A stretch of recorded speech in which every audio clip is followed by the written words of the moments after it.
Hello, everyone, and welcome to the final installment of Now Our Watch is Ending, or NOWIE.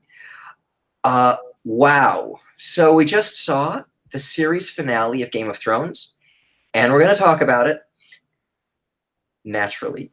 I'm Bronsteris. This is the Bronsteris YouTube channel. NOWIE was handed over to me mid-season by Lucifer Means Lightbringer. And I'd like to have our three wonderful guests introduce themselves. Let's start with Painkiller Jane. Hi, everybody. I'm Painkiller Jane.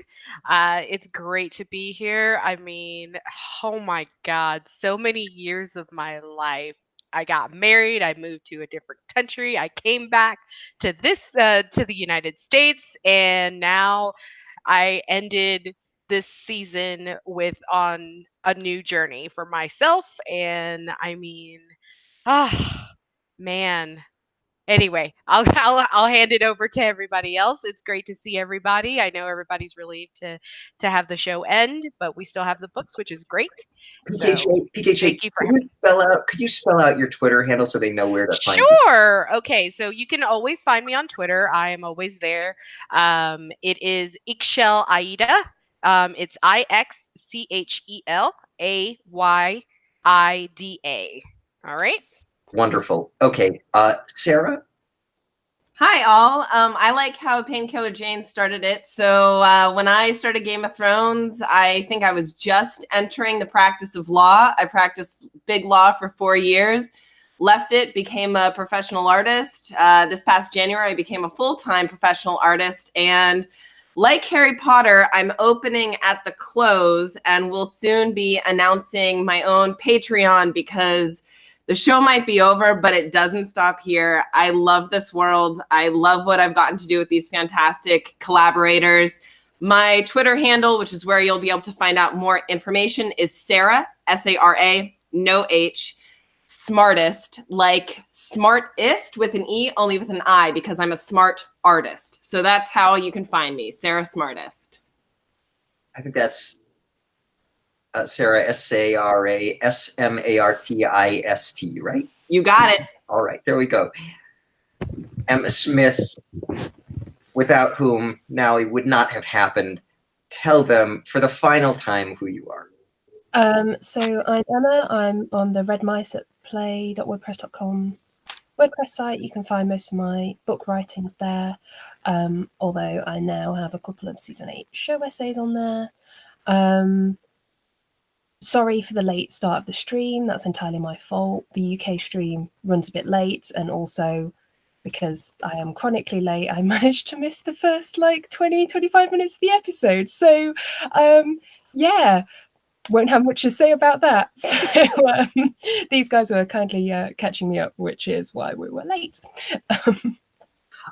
It turns out that this was the best episode to miss the first 20 minutes of, and actually I think Emma probably missed a lot less than she's saying she missed, because at first when she said that, we thought, oh my God, how's it going to work? And then we realized that she had seen everything from the Jon Tyrion conversation forward, and most of what happened before that was wordless. It was just like people walking through rubble.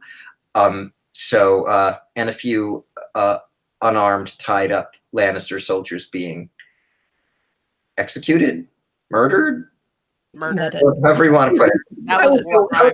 I would go with murdered personally. War crimes. Yeah, war crime, question mark, exclamation point.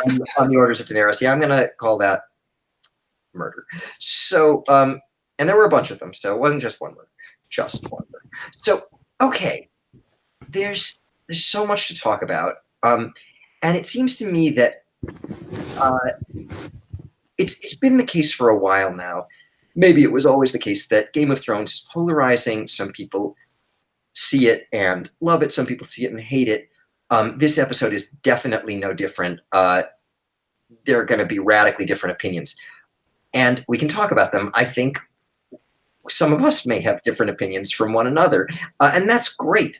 But let me start with some things that probably a lot of people liked. And I certainly include myself among them. I mean, we've said all along that whatever you think of the turns the plot has taken and the way things have gone, it looks spectacular. And the music is amazing. The feeling they create is incredible. And the acting is incredible. And I thought all of that was true in this episode, that it was really, it looked magnificent. It sounded magnificent. It was chilling when it wanted to be chilling. It was, you know, heartrending when it wanted to be heartrending in terms of the feel of it, the music, again, the visuals. And I think, I don't know if Peter Dinklage has ever been better, and that's saying a lot. In a lot of ways, this was his episode, and I thought he was just absolutely incredible. So all of those things I give huge thumbs up to. What did you guys think about all of that? I loved Peter. I mean, him walking and only like 2 seconds, 2 sentences with Jon, and then scurrying through rubble, climbing up in through a small little area, and then searching for Jaime and Cersei's bodies, and his complete breakdown was absolutely heart-wrenching. And I didn't even like I love Cersei in the way that I love villains, that, you know, I like to see them have their comeuppance. But I mean, his just absolute breakdown when he saw Jaime's hand and then his body, and it was just, oh my God, I cried. I actually did let a couple of tears fall for him. I concur full-heartedly, especially with some of the broad brushstrokes you opened with, Jon, like nail-head hit. When it comes to a few more kind of tinier details that I particularly enjoyed, because the broad brushstrokes, hands down, that's the most important thing. I really appreciated that the opening credits took the time to show at least some of the wheels, some of the cogs had been broken in Winterfell. Hey, we've got a queen now. We're independent. Good on you, Sansa. Like, way to push yourself. And then King's Landing, that was smashed to bits. I really enjoyed and had been wanting those little touches. I really loved watching Tyrion almost mirror in a very morbid way Cersei's walk of atonement through this city of ash that he helped to not build, but deconstruct. I also really appreciated, again, Peter's, I saw a hearkening back to his conversation with Jaime about smashing the beetles, and you just smash and go. And I could feel that as he's smashing stone against stone, seeing the corpses of his brother and sister, seeing the corpses of everyone else. And you get a sense of, like, George R.R. Martin's underlying theme that war, as Varys always says, war harms the innocents. And what are we but beetles being smashed if good people are not in power? I loved the dialogue between Jon and Tyrion, who were acting as almost avatars of the Twitter community, raising arguments and counter arguments for what they can and shouldn't do.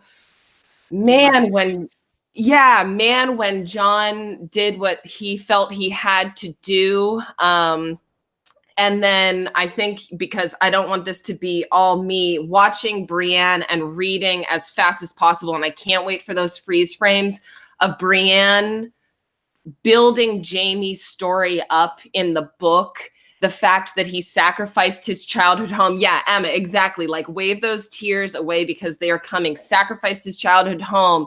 He got River Run back without, you know, any loss of life. Those kind of things, those small touches, regardless of how we may feel about some of the more kind of blockbuster moments, that's what makes me love Game of Thrones. But there was a fair bit of editing there when at the end where she wrote his queen.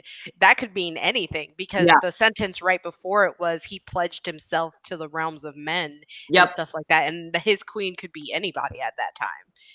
So that was very good on him, on the writers saying that the victors write the history, especially for somebody like Jaime, who was absolutely hated and had a very complicated storyline all the way to the end.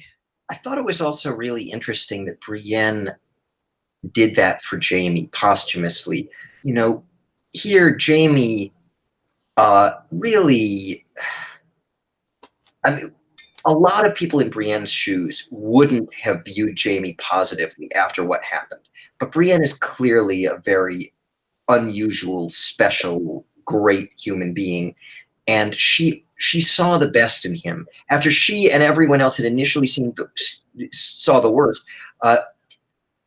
she changed, and she still saw the best in him, even when he didn't see it in himself. And even when he abandoned her for Cersei, still she saw it. So I'm happy about that for Brienne. And I agree with what you guys are saying, Sarah and PKJ. Those are great scenes. Emma, your thoughts? Yeah, so like I say, I kind of sort of missed some.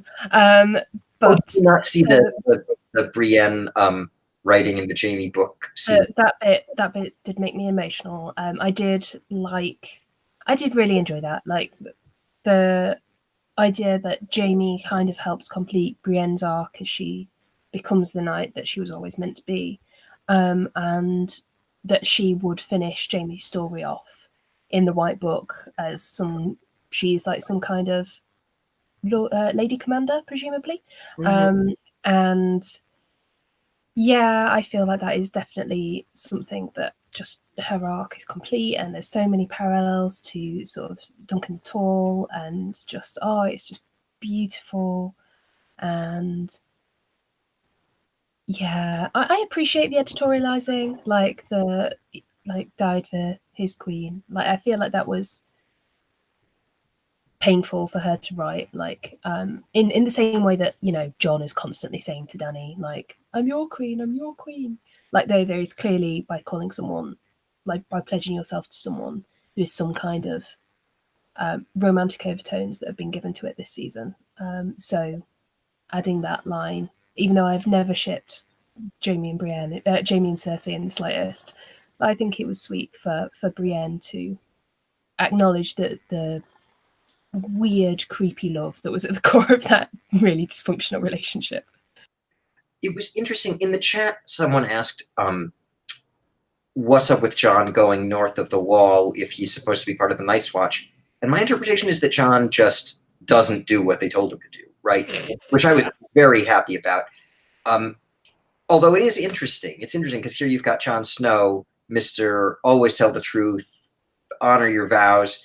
He hadn't always done that. He had broken his vows sort of with Ygritte. I would say yes. It was discussed, the formality of it was discussed with Samwell Tarly. Probably wasn't part of the original Night's Watch vow. And then he leaves the Night's Watch. He deserts the Night's Watch, although, again, unclear whether that's breaking his vow because he did die, and it's until his death. And here you've got Jon, right? You will always be my queen. He says to Dany, you will always be my queen, as he kills her. That does seem to be breaking his vow to Dany. And then, albeit, I mean, understandable, we'll get into that. And then he goes north of the wall, he gets sent to the Night's Watch, and he immediately leaves. And so it's interesting that Jon kind of does this again and again when we associate him with being the guy who always does what he says he's going to do, does the thing that duty bound to do. But I'm glad that he went north of the wall with Tormund and everyone, because, I don't know, it seemed like more... Yes, although...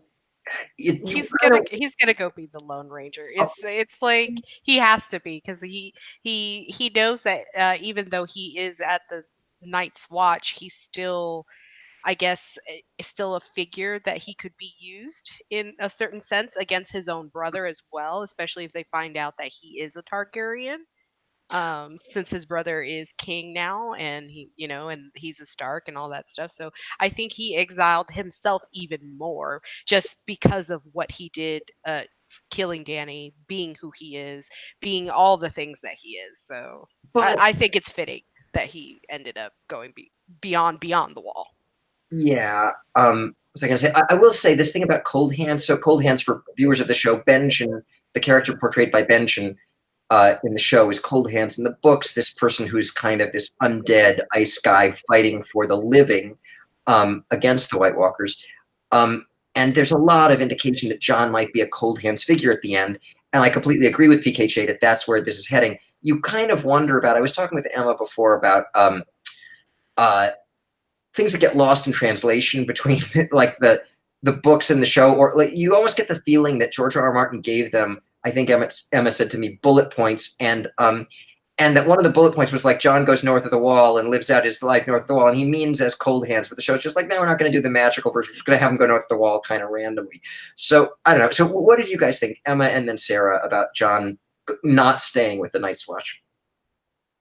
Yeah, I can definitely see that. The thing that gets me about that is I was wondering what the purpose of the Night's Watch is now.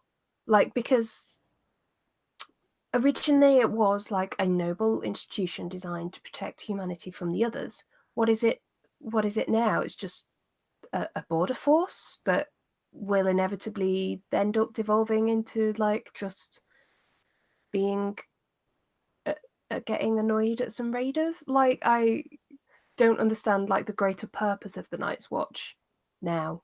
I'm gonna reply to that before you can continue, and then we'll throw it to Sarah. I'm not gonna forget, but I'm glad you said that, Emma, because you're right.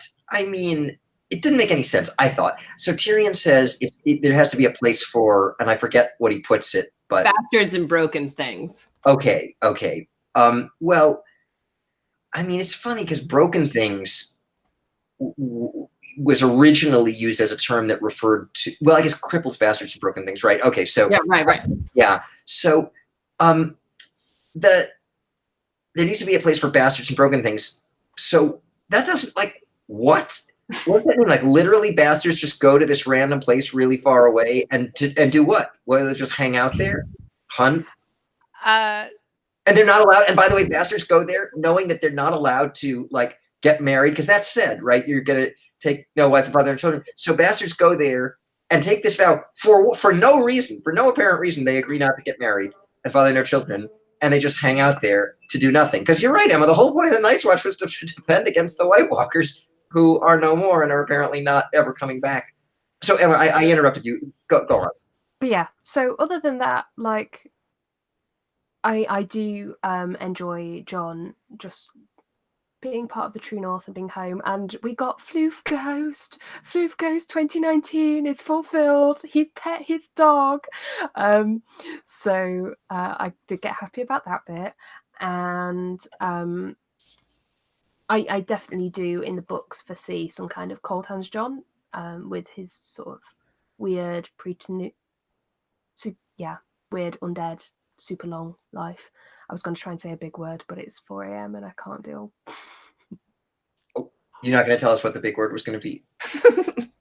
I was going to say preternaturally, but it was just not beautifully said. Beautifully. You had no problem with that. Okay, exactly. Sarah, your thoughts about Jon going north of the wall? So here's what's funny, and this is why I love this community.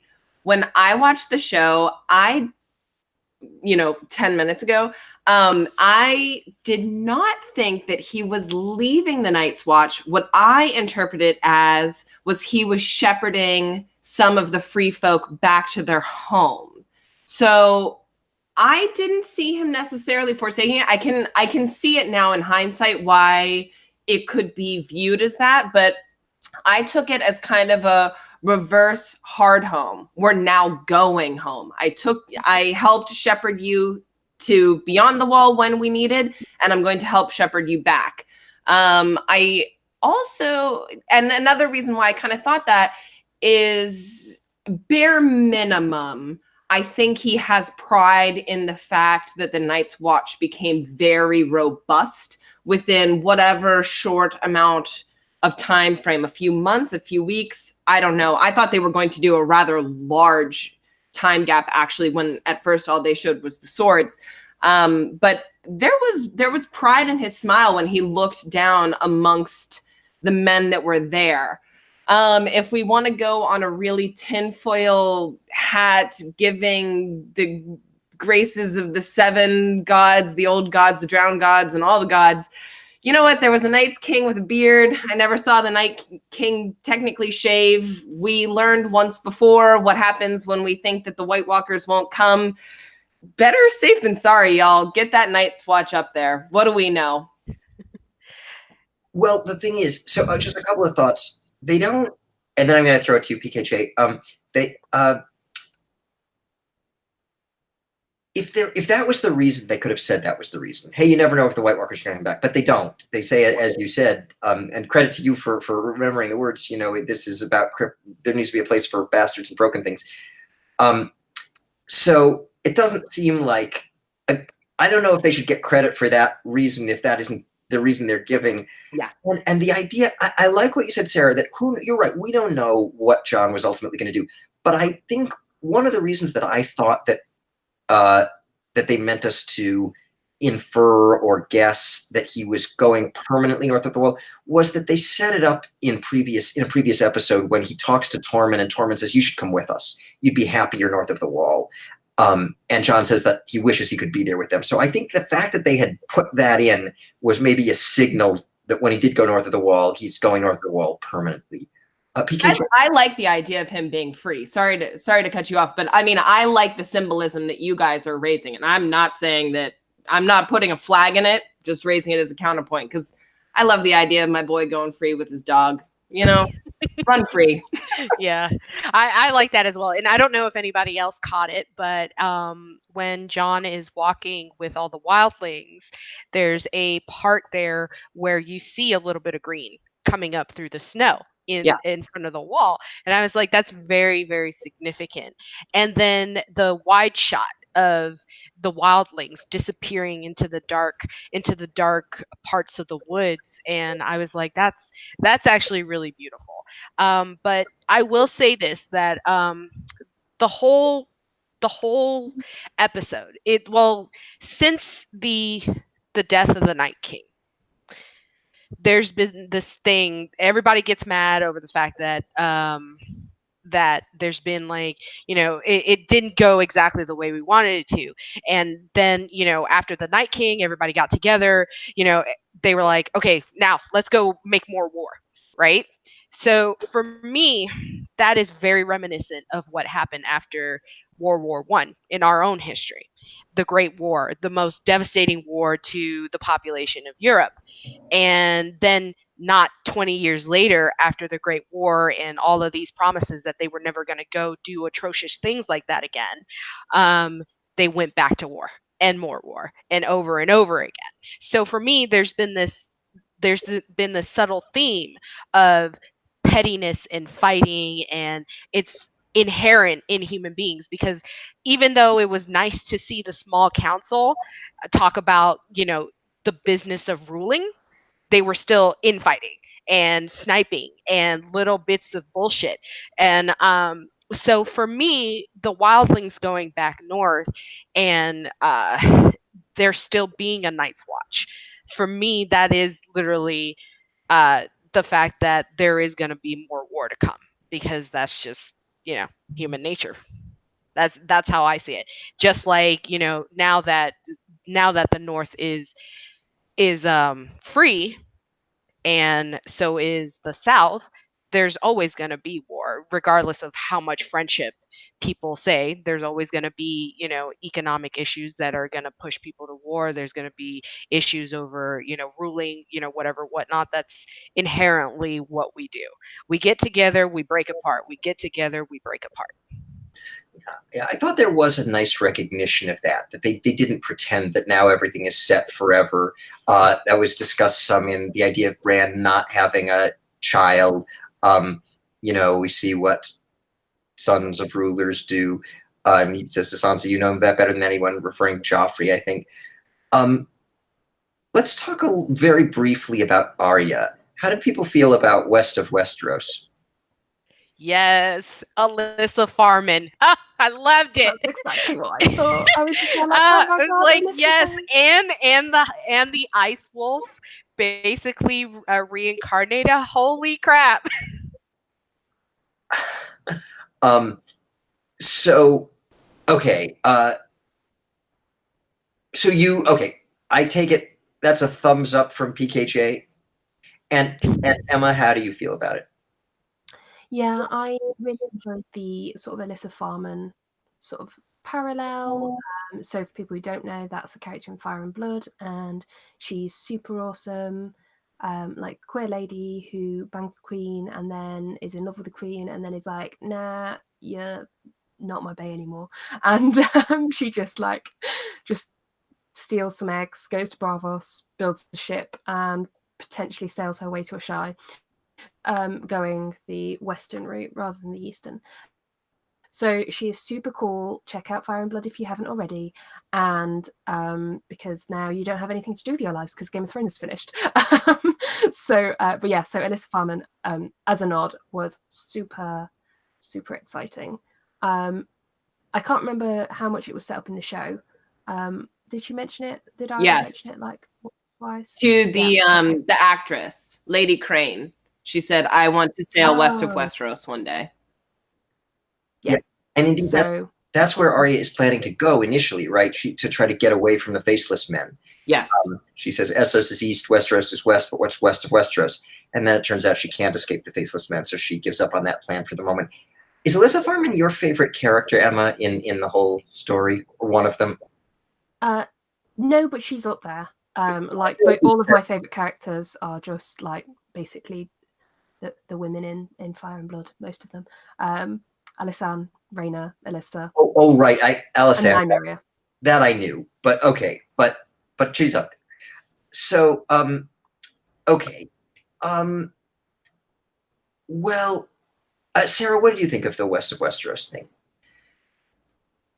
It's bittersweet for me because I want my girl in Starkland, you know, but I am really happy for her. What I imagine if I was writing the next script for her grand adventures as clearly a pirate is she's got like this little Ironborn theme going. So I want her to pay homage to her brother's direwolf and name her ship Grey Wind, and I'm all about it. Interesting. I don't know what I think about it. On the one hand, so probably I defer to you guys, right? If you guys like it, you know better than I do, and that's probably good. And it makes a lot of sense in the sense that PKJ has been saying forever that Arya is a lone wolf, right? She and Jon Snow have related symbolism in this kind of lone wolf, lone ranger type of thing. Ranger being a carefully chosen word because the Lone Ranger, but also rangers are who goes north of the wall. And so it makes sense that this lone wolf Arya would go off by herself and do this adventuring thing. So I get it. But I don't feel that it was as grounded in prior things in the story as I would have liked. They have the one line, as Sarah rightly points out, but that's one line in 8 seasons. And it was a line where she was going to do it just to get away from someone who she later didn't have to get away from. And immediately she gave up on that plan. It wasn't like something she always wanted to do. She was only going to do it to flee. And the argument... Are they still around, though? Oh, the Faceless Men, but they're still around. So I mean, they don't have a problem. If they haven't killed her by now, they're not going to kill her. And Jaqen Hagar basically gives her his stamp of approval. You know, he gives her his little, half nod, his signature thing that indicates whatever it indicates. At a minimum, it indicates I'm not going to kill you. So yeah, I think he probably planned it all along. He wanted her to do this thing that she did. So anyway, I don't think she's going to escape the Faceless Men. I guess she's going because she doesn't fit in society. She doesn't want to be the Lady of Storm's End or whatever. Clearly that's right. And even when the Hound sets her off of the path of vengeance and violence, that doesn't mean that she's back on any sort of traditional path. But we haven't really seen her as this sort of adventurer. It was always vengeance. She was always on a mission of vengeance, a mission of killing. And even the early Arya, at the really beginning, wasn't really about being an adventurer. She wanted to learn to be a sword fighter. She wanted to do archery. And by the way, we're going to have to figure out, the symbolism community, what the heck archery was about, because Arya didn't end up firing any arrows that meant anything after we saw her from season 1 through season 8, from the very first episode to the last episode before this one, firing arrow after arrow after arrow and it never came to anything. What the heck was that all about? I thought she was going to do a John Ice Eyes and try to, take down Drogon with a couple of arrows in the eye, but that's just me. That's what I wanted. I'm gonna piggyback off of your comments, John, and call it a misfire. Hey. Oh, the bad puns. Where's Aziz when we need him? Where is he? I love that. Emma, thank you, Sarah. I appreciate that. Maybe it was a misfire, or maybe archery has some symbolic meaning that we don't know. Emma, any thoughts? I mean, if we're digging, and personally, I don't think we necessarily should be having to dig, but if we are digging, we'll roll with it. Potentially, you could see it something as like some kind of huntress goddess of the forest kind of symbolism, Artemis symbolism. There we are. That's the one I was looking for. Thank you, Ness. Okay, question B. To circle back to kind of tie that into what you were saying, John. I think it was a little bit of a book reader shout out what happened here. I do. And especially to your point of we only hear the line once.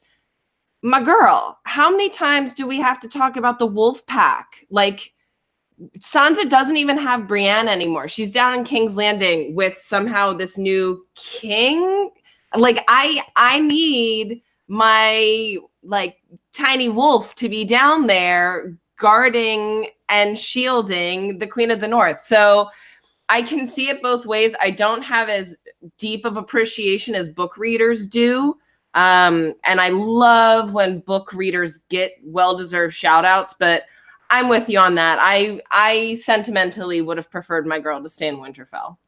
Yeah, I'm glad you pointed that out, Sarah, because it's true. Sansa is now in Winterfell without Brienne, without Jan Royce, who was keeping her company for these recent seasons with his Vale army, and without Arya. So she's sort of, and without Bran and Jon, she's all alone.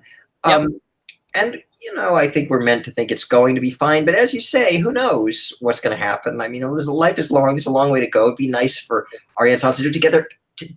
Nice for Arya and Sansa to do it together. And as you say, Sarah, Sansa and Arya in one of the most poignant and moving scenes for me in the entire show stand atop Winterfell after they've executed Littlefinger. And they quote Ned Stark saying something like, when winter comes and the cold winds blow, the lone wolf dies, but the pack survives. And here you've got Arya going off as the lone wolf and leaving Sansa as another lone wolf. And you've got Jon as a lone wolf. And Bran, they really spread to the four corners. Maybe that's really the point. Bran in the south, Jon in the north. Well, Sansa in the less far north, and Arya in the west. No one really goes east. In the middle.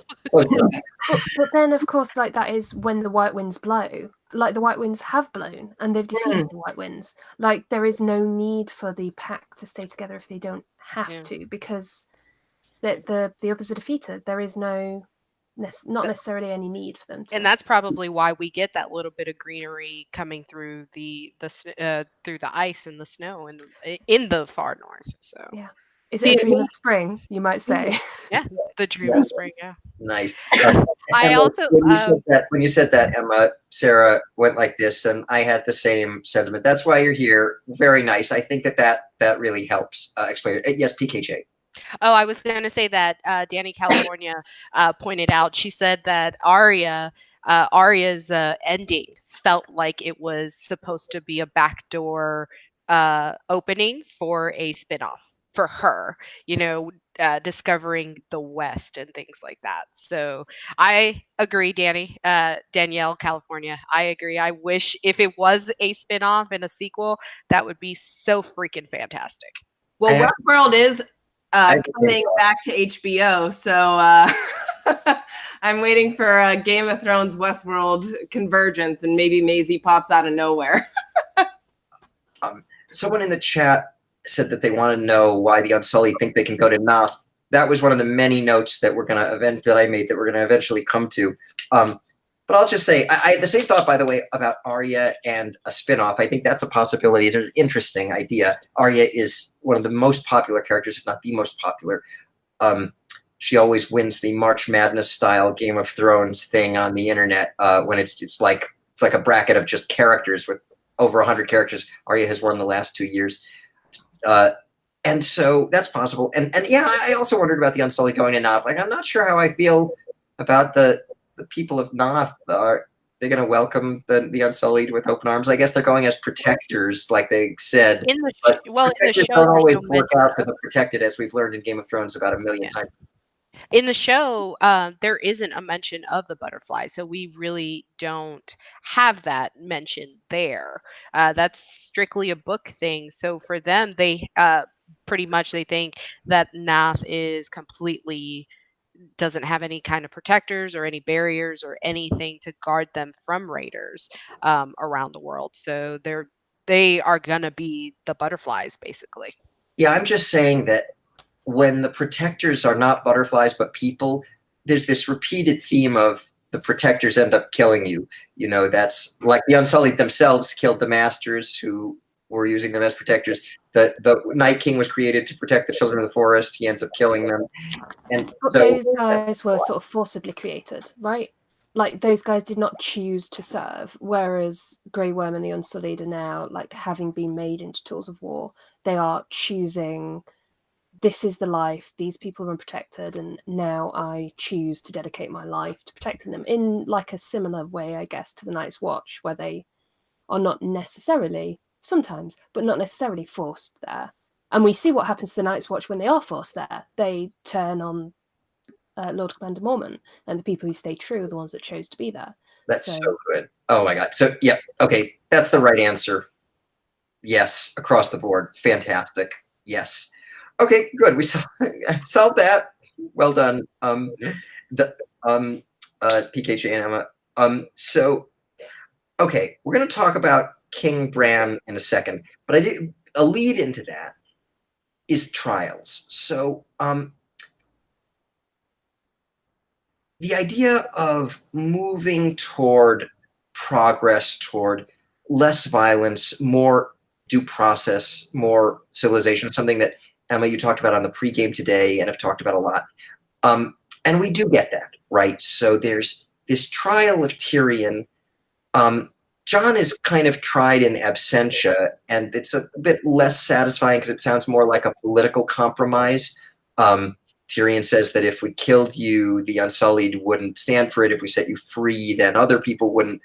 If we set you free, the Unsullied wouldn't stand for it. If we killed you, then the North wouldn't stand for it.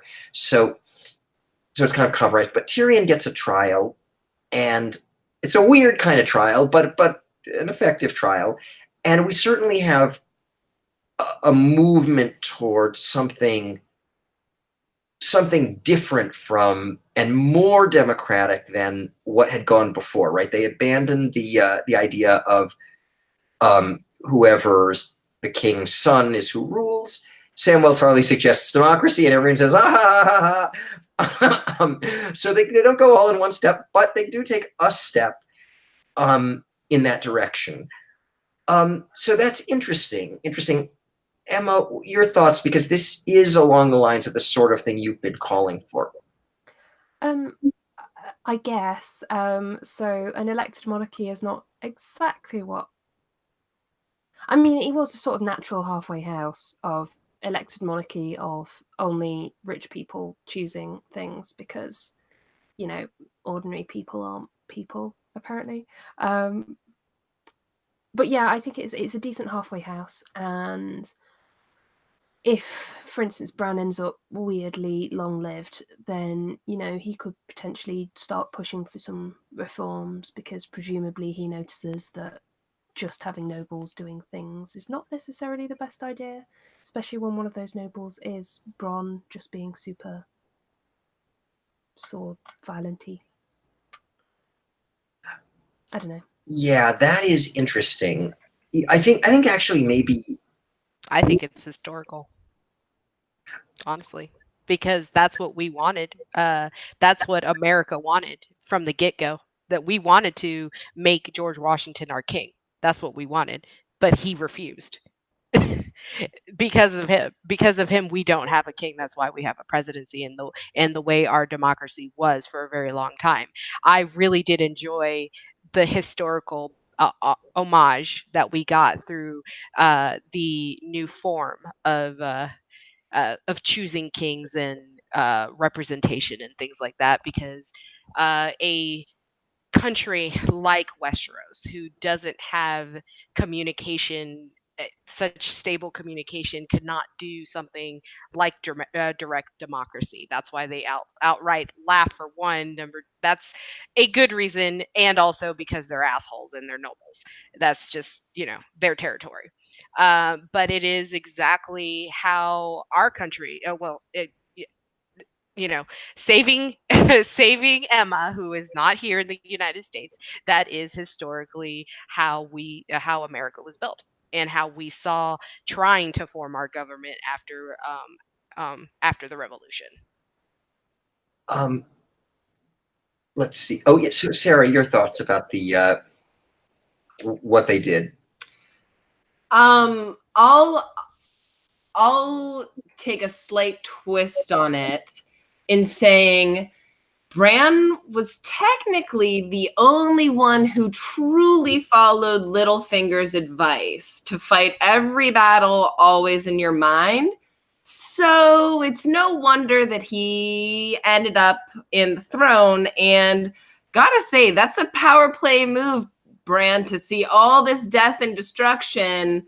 And was that for the best? Was that for the worst? All we know is in the immediate future. Ask me, as Tyrion says, in 10 years.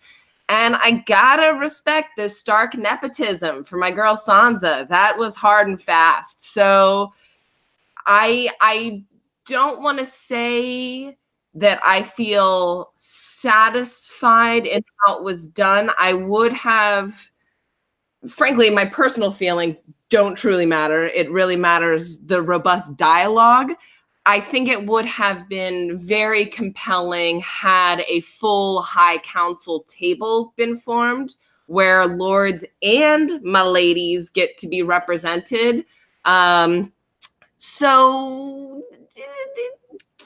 I'll allow it. It doesn't matter. It's already canon. So that's kind of my take on it. Yeah, I think. Okay, I have a lot of thoughts. Emma and then PKJ. Yeah, so I did like the Great Council.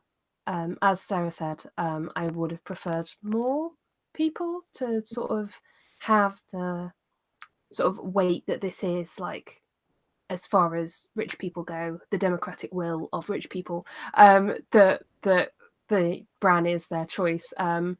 Each of the, like, representatives of the regions were represented, but I think that it didn't show us that just purely because we don't have enough faces in the show that we do in the books, like, because obviously the books have all of these sort of more minor lords and ladies and sort of second in command houses and stuff like that, which we don't get really on the show.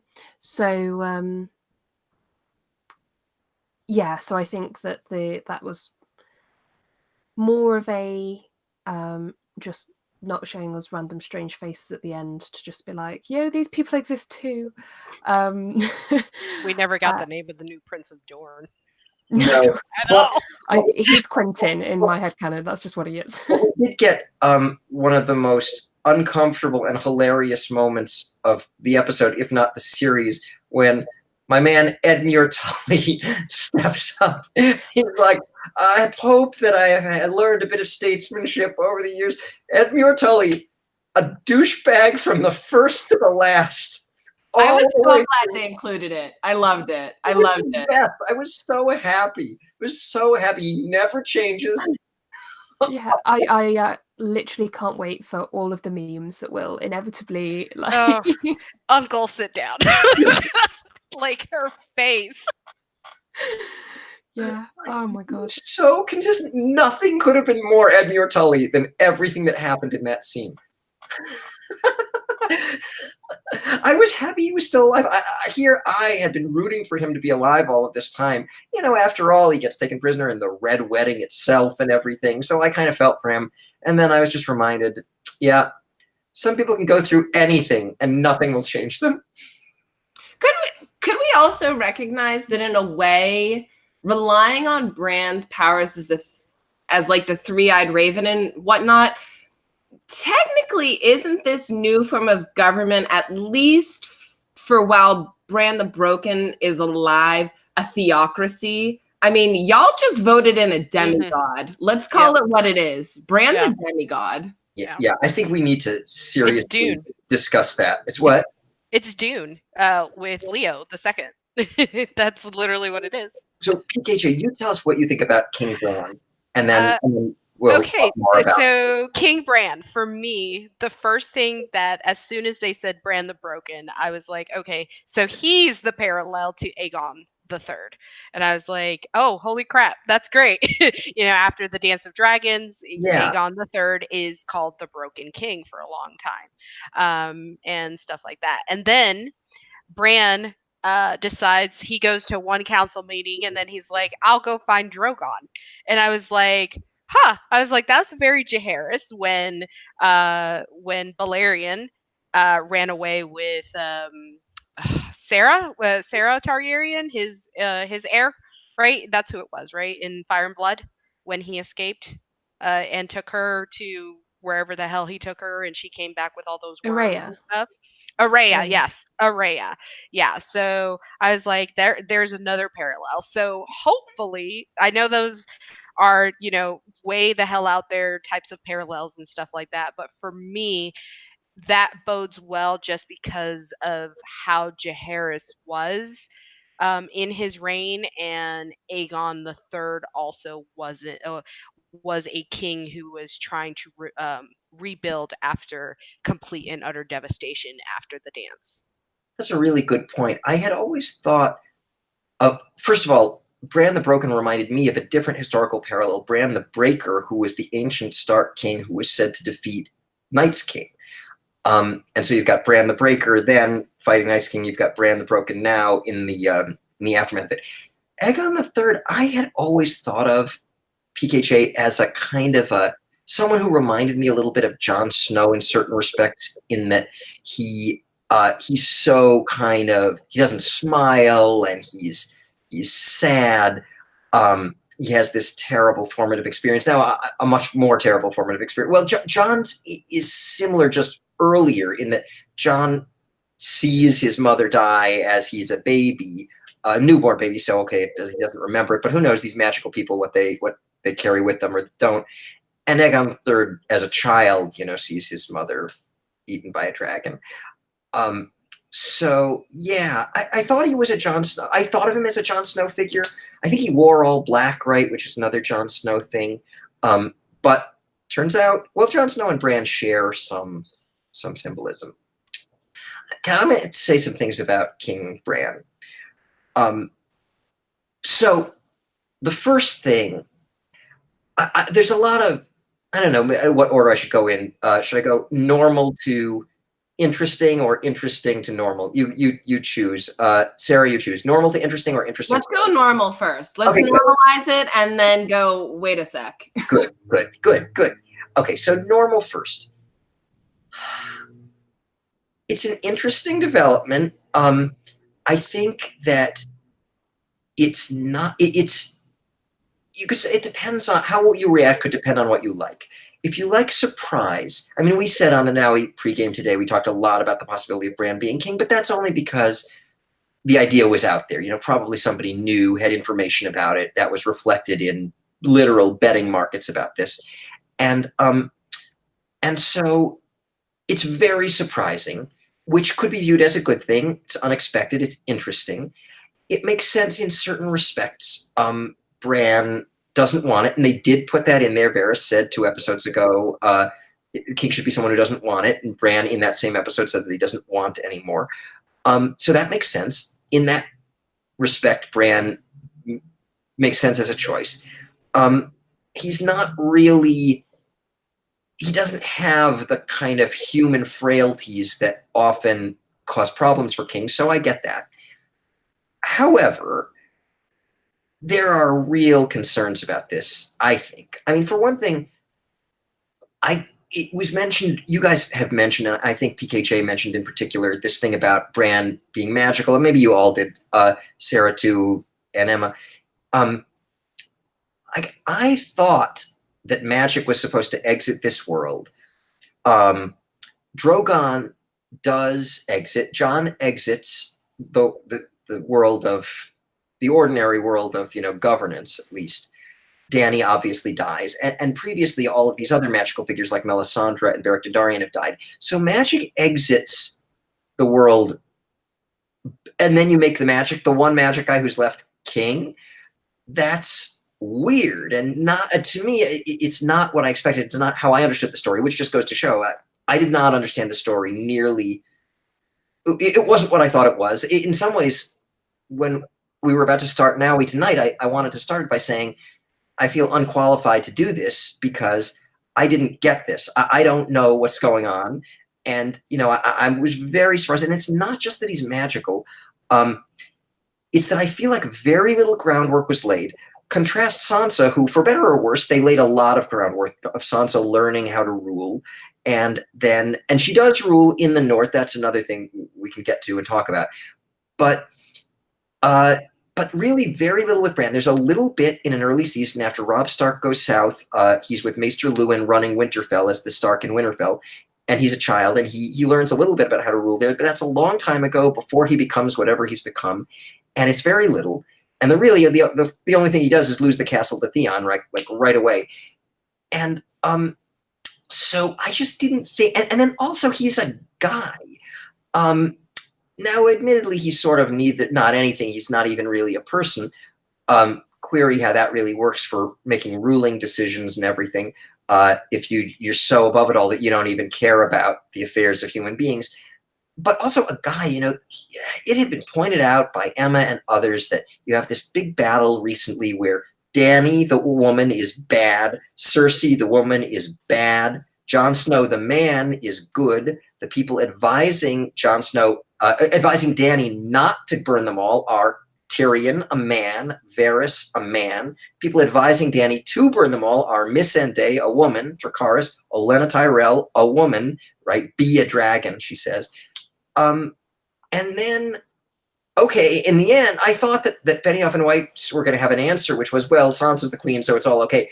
I don't know if that would have made it all okay, but she isn't even the queen. She is queen in the North, so there's that. But you have a man who you turn to at the end who's like yet another one of these men who apparently is good and not going to burn them all. A little concerned about that. I know Bran is sort of not even really a person, but those are all concerns. So that was all the normal stuff. And I'll throw it to you guys before I say the interesting thing. And it's very interesting, dear viewers, so hang in for the interesting thing. But what do you guys think? Am I out to lunch with these concerns about Bran or not? I don't think so. The optics are bloody terrible at best. Like the framing of just all of this has been. You want to curse? Go ahead and curse. Go ahead and use it. Just got bleeped out. Sorry, we didn't catch that. Yeah, the framing of it is bleep bleep bleeping bleep bleep. Like I have some major concept. Like you can tell that the writing room is very male and very white because another thing that you didn't mention is another person advocating for Dany to burn them all is the last remaining like man of color, which is Grey Worm, and just everything about all of those dynamics are just so like, oh, only the white men can truly show us, and it's just a bit like, oh guys, like just do you really do okay, that's the message we're going with. And I hope that it is accidental, but even that, it just shows that there needs to be some serious work to be done in the sort of makeup of the sort of high level executive decisions about what will happen on these shows. Just in general, like representation is a problem. That's just a thing. But yeah. That's just a massive, like, just generally TV in general has these issues. So I don't think we can say it's specific to Game of Thrones, although it does sap my enjoyment somewhat. But it does that for everything. I'm trying to think of what maybe they would say that, and believe me, this is like me imagining what a lawyer for them would say or what they would say, but maybe they'd say something like, no, it's really good because traditionally men are the ones depicted as violent, and we're showing that women can be just as violent as men, so we're breaking stereotypes here.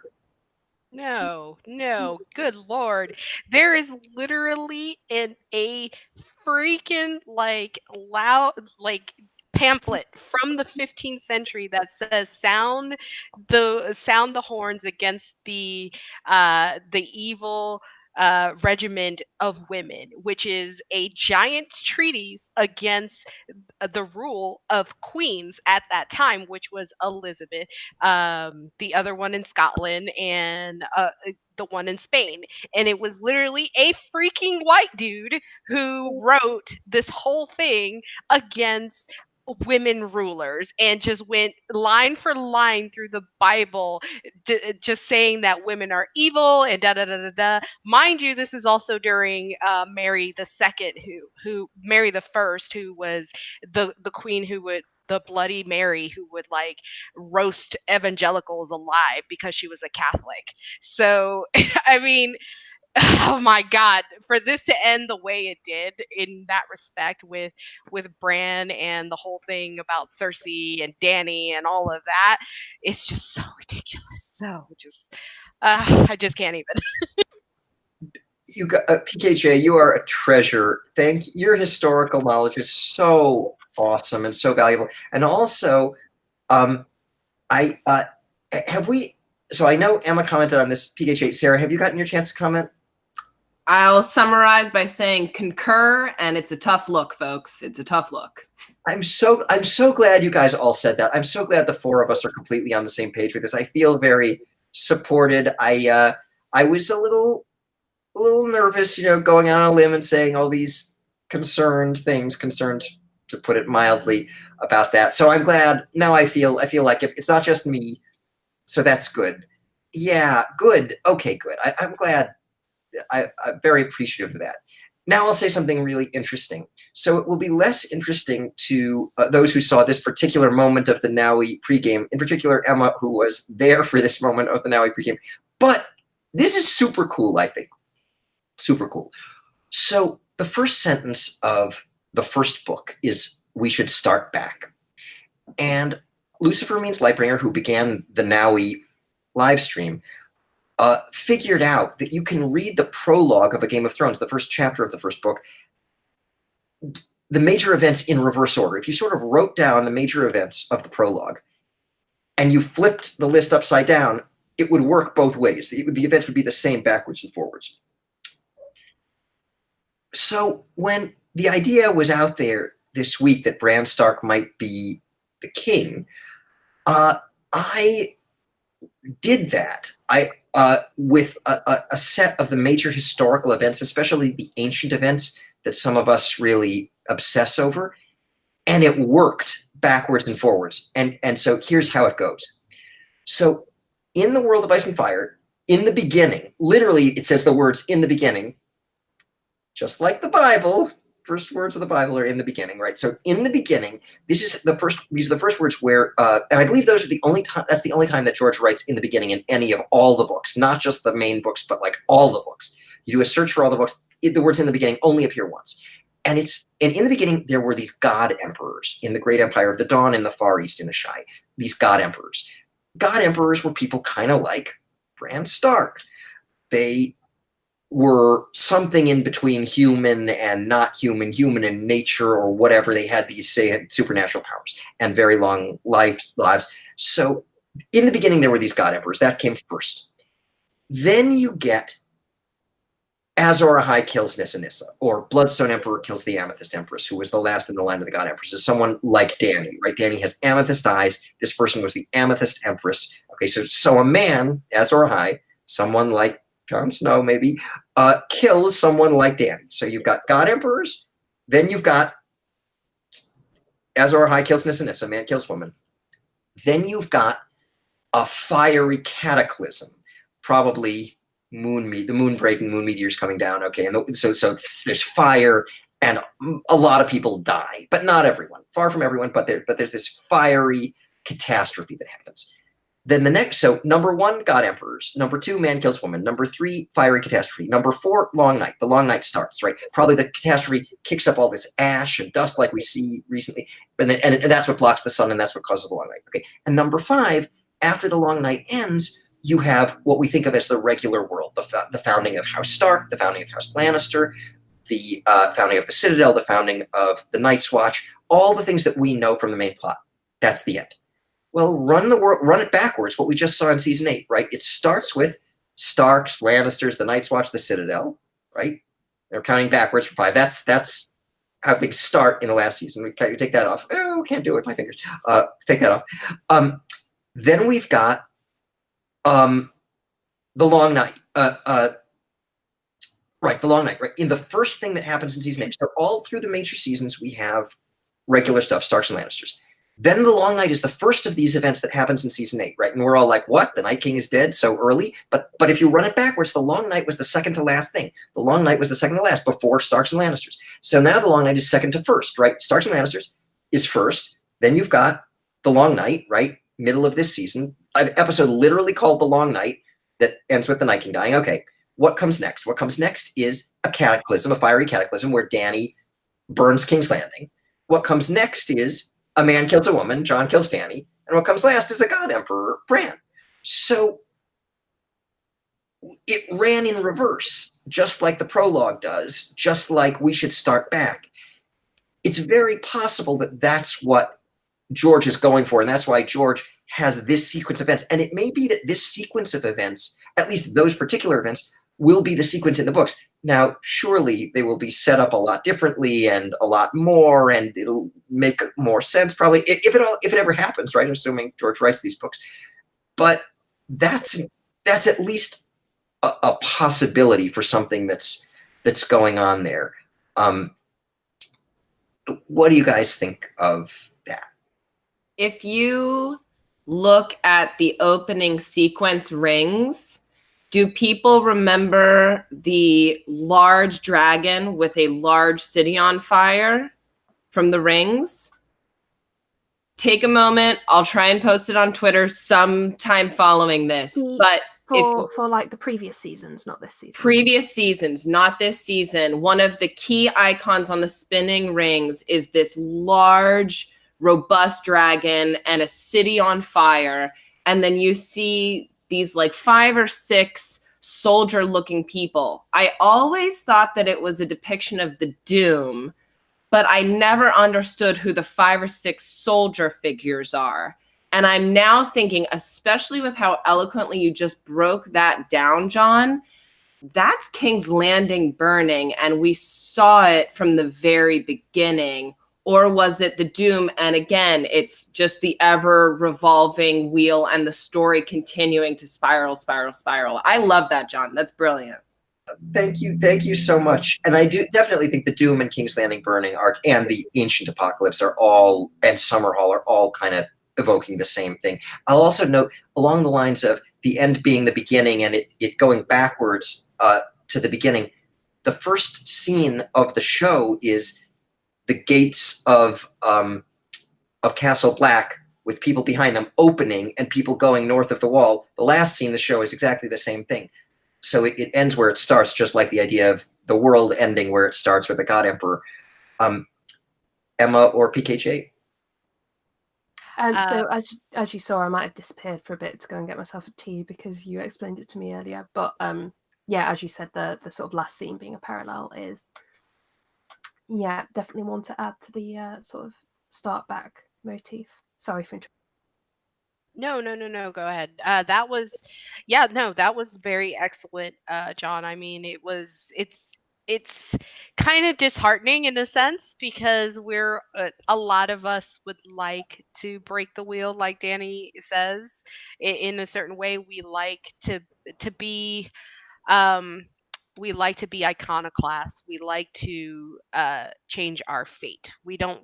A lot of us hate having to be set on a path and always go down that path and and we like to take control of the ship per se, and For me, with that, it's from what I've studied about human cultures, it is very much uh, just because of the way we've created ourselves and the things that we've done and the things that we have instilled in ourselves as human beings.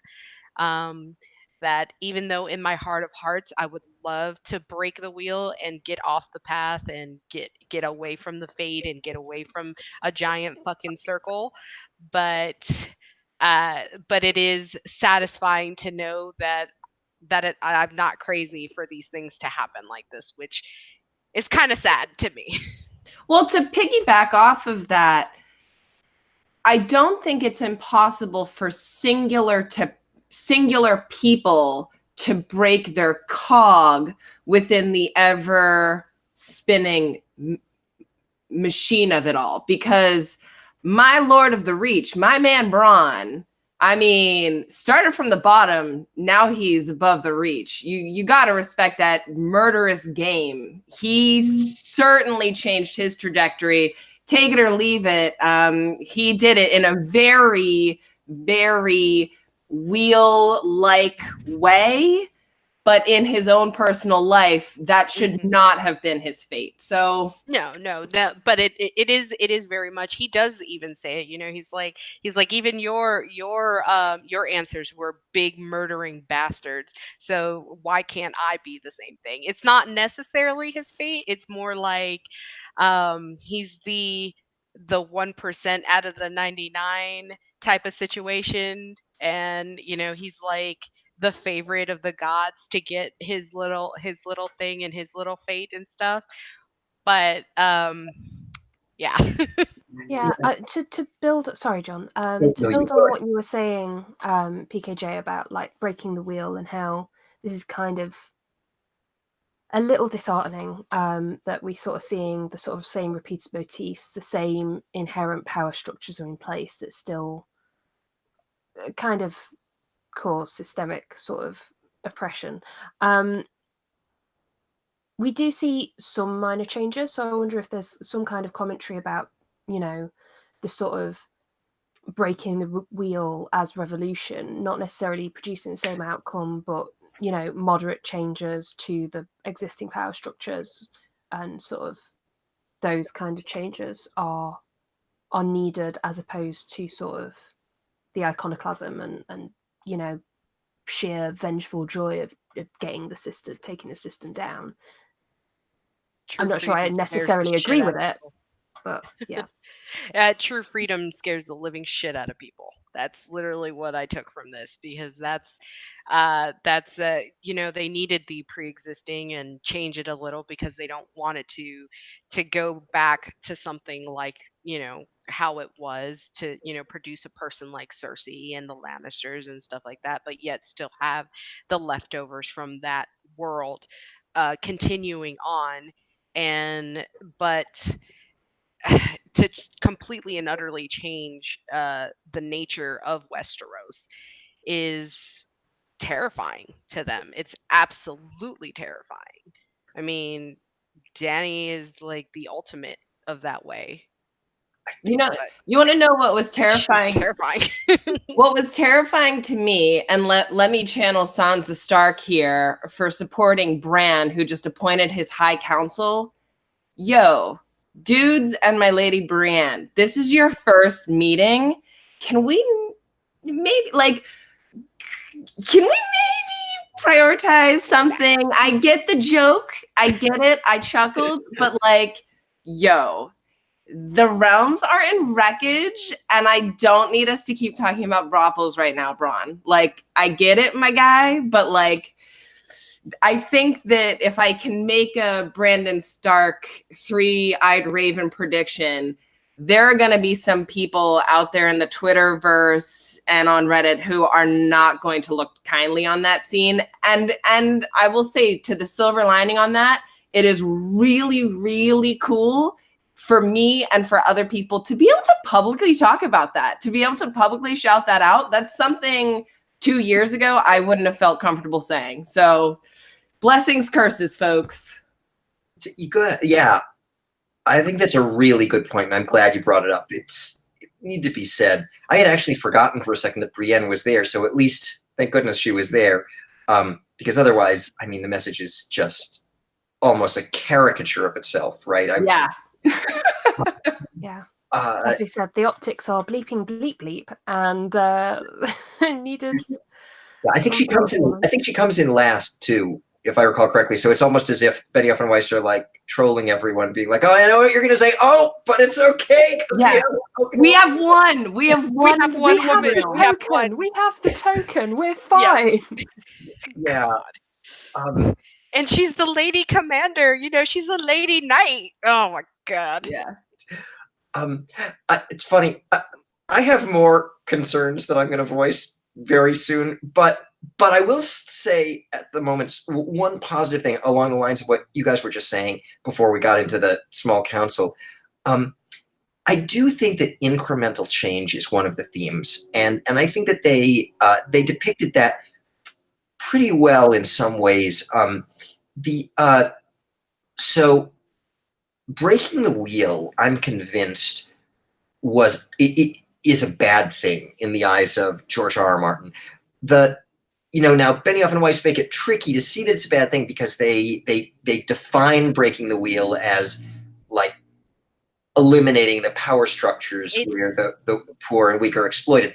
But the wheel is a nature symbol, and breaking nature is one of the cardinal sins in the mythos of this world. That breaking the wheel is basically the Night King, what he does, right? And obviously Dany and the Night King are being paralleled here, right? He breaks the wheel of nature. The natural order of things is for people to die and get replaced by other people who've been born and who then have children and then they die. The Night King violates that, right? He dies and he's not gone. He doesn't just go away. He stays. And not only that, he wants to kill the living. He wants to make babies in this unnatural, take babies and turn them into replicas of himself. And he wants to bring endless winter, right? There's supposed to be a natural cycling of the seasons. He wants to end that. Endless night, endless winter. So he's the break the wheel guy. So Dany saying she wants to break the wheel, that's the problem. And so with respect to political stuff, breaking the wheel and the dragon imagery and fire, supernatural fire, is all of a piece. It's symbolism of too much power all at once. And even when you've got a good person or a seemingly good person who thinks, oh, great, I can use all this supernatural power to just make the world good really fast, it's dangerous and it doesn't work. Yet another Aegon the Fifth, wanted to do that, right? He's this guy who grows up with the small folk and he becomes king and he has all these great ideas for reforms and it's very hard to enact them because the lords fight with him so much. And he thinks, if only I had dragons, I could force them all to do the right thing. And Summerhall happens, right? The world blows up, right? And same with Dany. Dany's like, I have a dragon. I'm going to just force them all to do the right thing. And the world blows up. So instead what you get is incremental change, which is unsatisfying in a lot of ways or disappointing, but at least it has more of a chance to last. It's for me, it was very modern politics commentary, especially on the usage of Dany over and over again of liberty, bringing liberty, with fire and blood to people and things like that. It's very, very commentary, especially upon U.S. politics and U.S.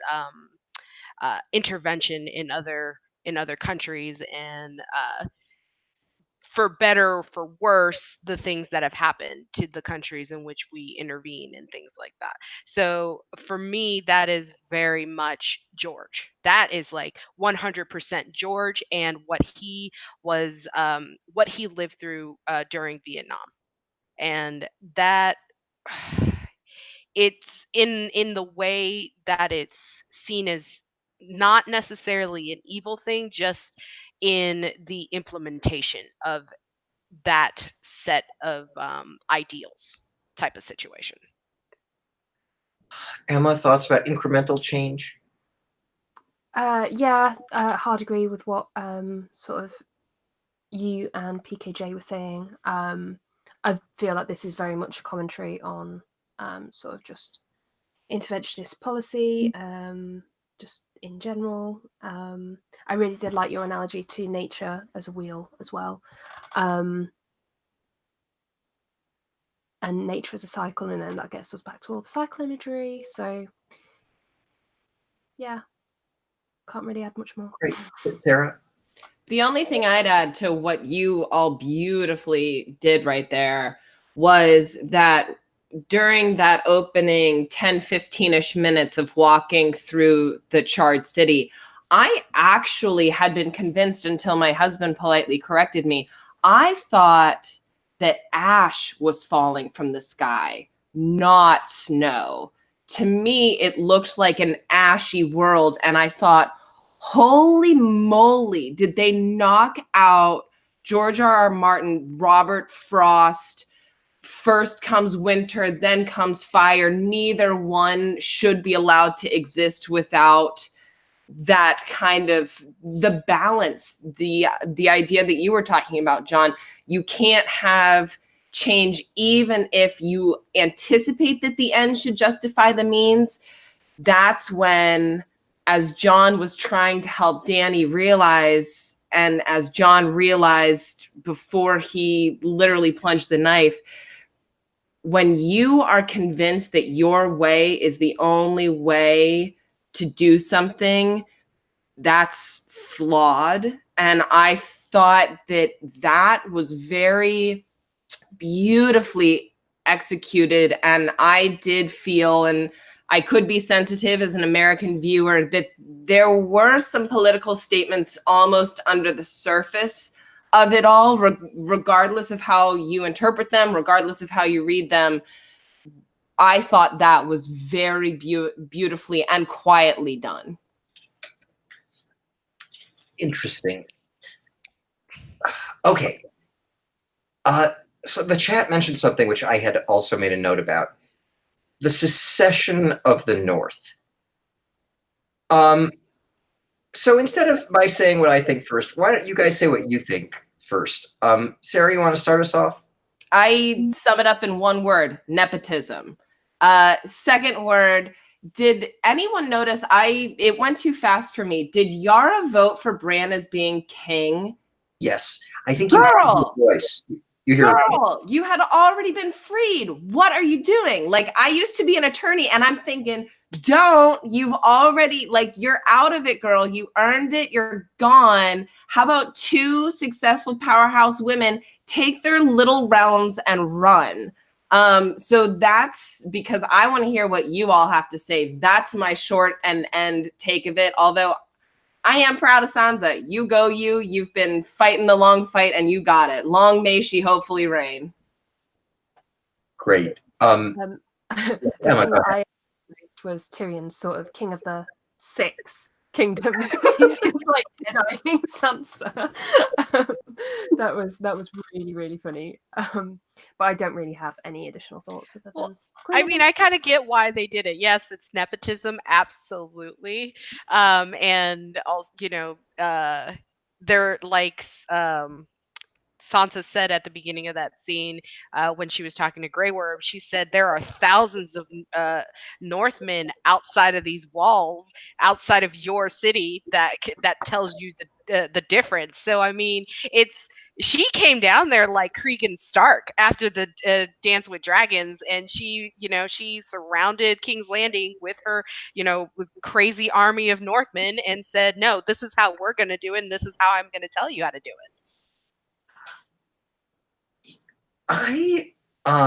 My thoughts were closest in this case to the ones that Sarah articulated. I was very confused. I mean, so just as a starting point, like, you've got representatives from all the regions here, and they're all like, okay, we'll make this weird guy, the king, who, like, I don't know, is weird. And everyone's like, aye. Okay, great, we got it. We're all on board. Oh, except the North then is like, yeah, okay, younger brother, weird guy, you could be the king, that's great, but you're not going to be the king of us. Yeah. And all the other regions are like, cool, fine, the North. He won't be the king of the North, whose family he belongs to. But we'll all accept him as our king anyway. What? I mean, I don't understand that. Like, wouldn't they all say, as Sarah said, Yara already got the promise from Dany that the Iron Islands were going to be independent, and all the others too. Like, they don't. They don't have Dorn. to. Yeah, Dorn. My dude. The no-name freaking Prince of Dorn is like, yeah, sure, we're gonna. I'll elect this dude. Like, what? What? Who the hell are you? And I seem to remember that the Dornish are way more rebellious than the North, when the North is literally symbolized for kneeling for peace from being burnt to death by dragons. But the Dornish are like, no, hell, fuck the dragons. We're gonna kill one and then kill the queen, and then we're gonna kick you guys out of our country over and over again till they married into the monarchy. So right, just to agree with everything that PKJ just said. For those of you who don't know what she's talking about, like, Aegon the Conqueror comes to Westeros, and initially some people like the Lannisters are like, we'll fight him. And the Field of Fire happens, which is a little bit like the Loot Train attack, except there are 3 dragons, and it's not even a fight at all. And there are no Dothraki, it doesn't even matter, right? Aegon has almost no army, doesn't matter. The dragons just wipe everybody out. And then Torrhen Stark, not a stupid guy, the king who knelt, in my opinion, did exactly the right thing. He marches north and he sees what happened at the Field of Fire. He learns what happened, and he's like, I'm getting down on my knees. Don't kill us. We surrender. And he's made Warden of the North. And the Starks continue ruling the North, but now in the name of the Targaryen kings. But Dorne doesn't do that. Dorne is like, you know what? Screw you, Targaryens. Dragons schmagons. We're not bending the knee ever. And we don't care. And so what did the Targaryens do? Did they take this line? No. They go in with all the dragons, they like burn everything.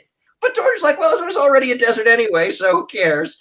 And they burn everything, like every castle, every holdfast, everything. They just burn it and burn it and burn it and burn it. But the Dornish like go into caves and they disappear and they disperse. And then when troops try to keep Dorne, they murder the troops. When the dragons go away, they murder everybody. And they just fight and fight and fight. And you've got these really, like Darren the First, PKJ, if I remember correctly, right? This awesome military king, a lot like Robb Stark, young king, very good militarily, very smart.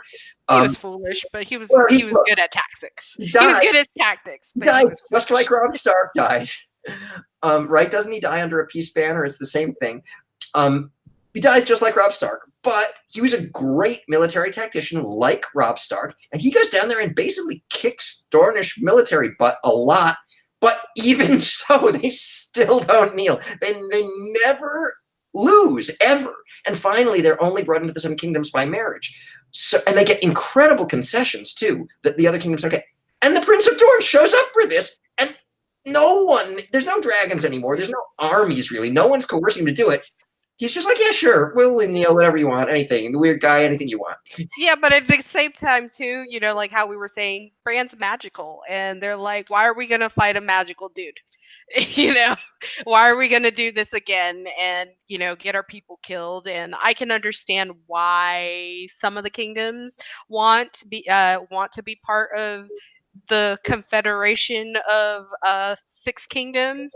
Yara and her book counterpart Asha are very much green. They want to bring food and plenty and things like that to their people, and to have a semi-magical deity who is essentially a green man, they could achieve that.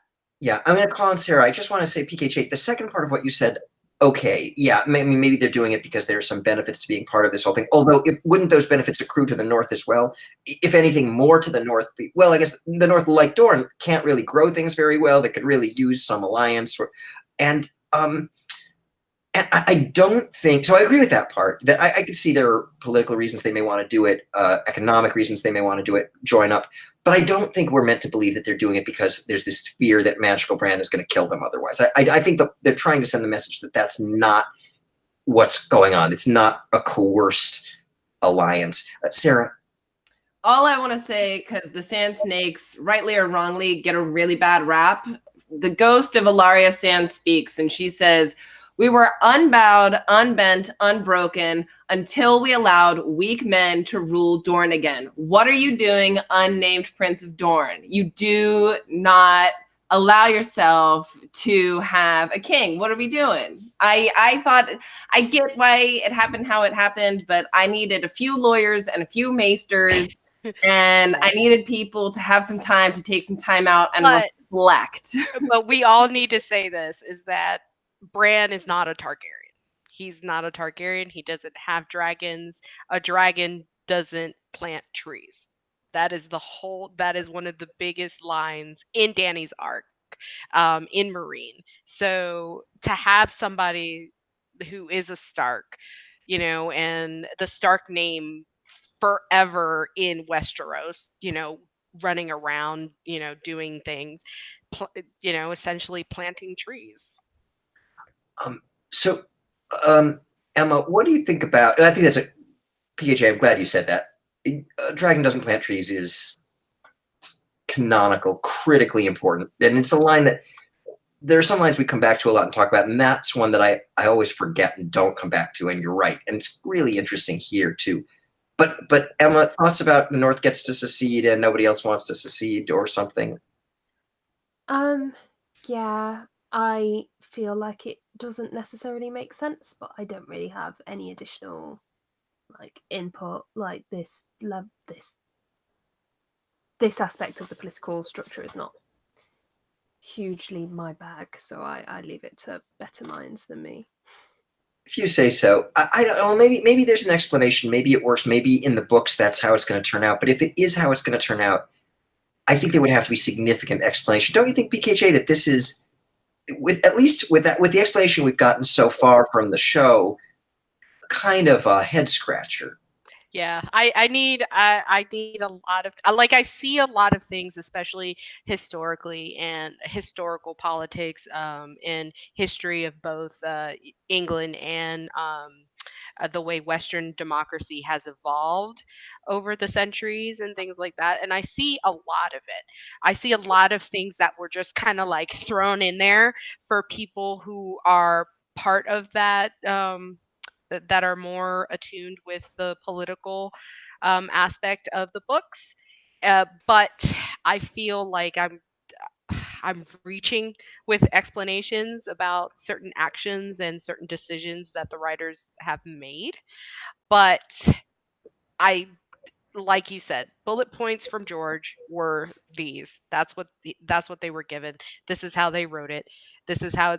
Hopefully, we'll get a lot more in the books. Things that I can sit there and debate about and go back to my vast amount of crazy amounts of books that I have on political treatises and say, okay, yeah, so that's from Rome in 200 AC or BCE and stuff like that, and be like, okay, yeah, that makes sense. I like that. On a related note, I want to talk a little bit about Queen Sansa, Queen of the North. I'm pulled in different directions in thinking about this. So look, I was a big fan of the Sansa-bration that took place on, I believe it was LML's channel. I have been fighting with friends of mine for years, telling them who don't like Sansa because they have it stuck in their mind the way she was at the very beginning, when a lot of people could identify more with Arya, Arya being in a place where a society that doesn't value her for who she is, whereas Sansa, the society does value her for who she is initially, and she kind of she's not very likable in a lot of ways at the very beginning. She cares about I don't know, clothes and her hair and the handsome Prince Joffrey coming in, who she's going to marry, and she's going to make blonde-haired babies with him. And so a lot of people, I think, fix that idea in their minds. They don't like Sansa. But Sansa changes a lot, and she does a lot of really good things and interesting things even from way earlier than people give her credit for, in the Blackwater episode, which is season 2, she and Cersei are in with all of these ladies of the court while the battle is raging outside, and Cersei is lecturing Sansa on how to be a queen, and meanwhile Cersei is doing a horrible job of being a queen, and Sansa's doing a great job.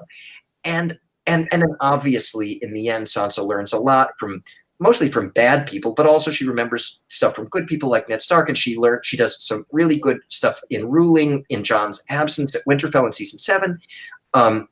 Leather coated armor, so that they're warm, and food for everyone and everything. She's good. She learns how to rule. It makes sense that they've set her up to rule. And I predicted before this season that she would sit on the Iron Throne. Obviously, as soon as I saw Drogon blow up the Iron Throne, I realized, oh, no, that's not going to happen. But Priest of Symmetry, though. Symmetry. Oh, Yes. right, exactly. Yeah. It was Valerian was the one that created it, Yeah. and Valerian Reborn was the one that destroyed it. Yeah, perfect, PKJ. Exactly right. Yes. Iron Throne forged by the fires of Valerian the Dread, and then unforged by Drogon. Perfect. So anyway, so I thought that she'd rule, and I, in many ways, for these reasons, appreciate her ruling the North. But I also have reservations, and I'll tell you why. I mean, even leaving aside the issue of how come the North got to secede and nobody else did, even if we put that aside, when it became clear that they were going to choose Bran instead of Sansa, I thought Sansa always made a lot of sense to rule the Seven Kingdoms because she's a woman, right? And we're going to make an anti-patriarchy statement and in Westeros. And she's non-magical, right? Her direwolf is the one who dies before she has a chance to form any magical bond with the direwolf. In the books, all the other Starks have a magical bond with the direwolves, not Sansa. So she's non-magical, she's a woman, and that seemed to make her the ideal candidate to rule a kind of post-patriarchy, post-magical world. Instead, they choose a guy who is magical. Okay, so those themes are out the window. Okay, fine. But so I thought, all right, well, no, it's okay. Maybe it's all okay because the theme is now we want to choose the person who doesn't want it. And that's Bran. And then the next thing we know, the North secedes and Sansa gets it. I mean, for all of Sansa's good qualities, she is depicted in the show as wanting it. I mean, she wants to rule. She does. I mean, she's depicted in season 8, and I thought this was arguably problematic as a depiction. She's depicted as basically jealous of Dany, right? They don't have her saying, I don't like Dany because I think she's going to burn them all or something like that, or even some modified form of that. There's no specifics, anything about why Sansa doesn't like Dany. It seems more like she says things like, why her? It's like, why not me? And so if the message is Bran rules because the person who's going to be good is the person who doesn't want it all, now we have Sansa ruling in the North. I mean, for all of her good qualities, one of them is not wanting it. So I was kind of confused. Yeah, I think Maester Mary did a really good thread on Jon as a reluctant leader and how that is framed as a flaw. So I'd recommend checking that out. But yeah, I'm not entirely happy with it. I'll have a rewatch. For me, it was very much like how do I want to say this? Because of the problematic depictions of Cersei and Dany and their fates and the way they ruled, that the writers choosing Bran over Sansa, ruling the entirety of Westeros, is in line with that problematic depiction of women rulers. Just because they would literally hold the whole of Westeros would hold her gender against her because of Dany and Cersei and what they've done.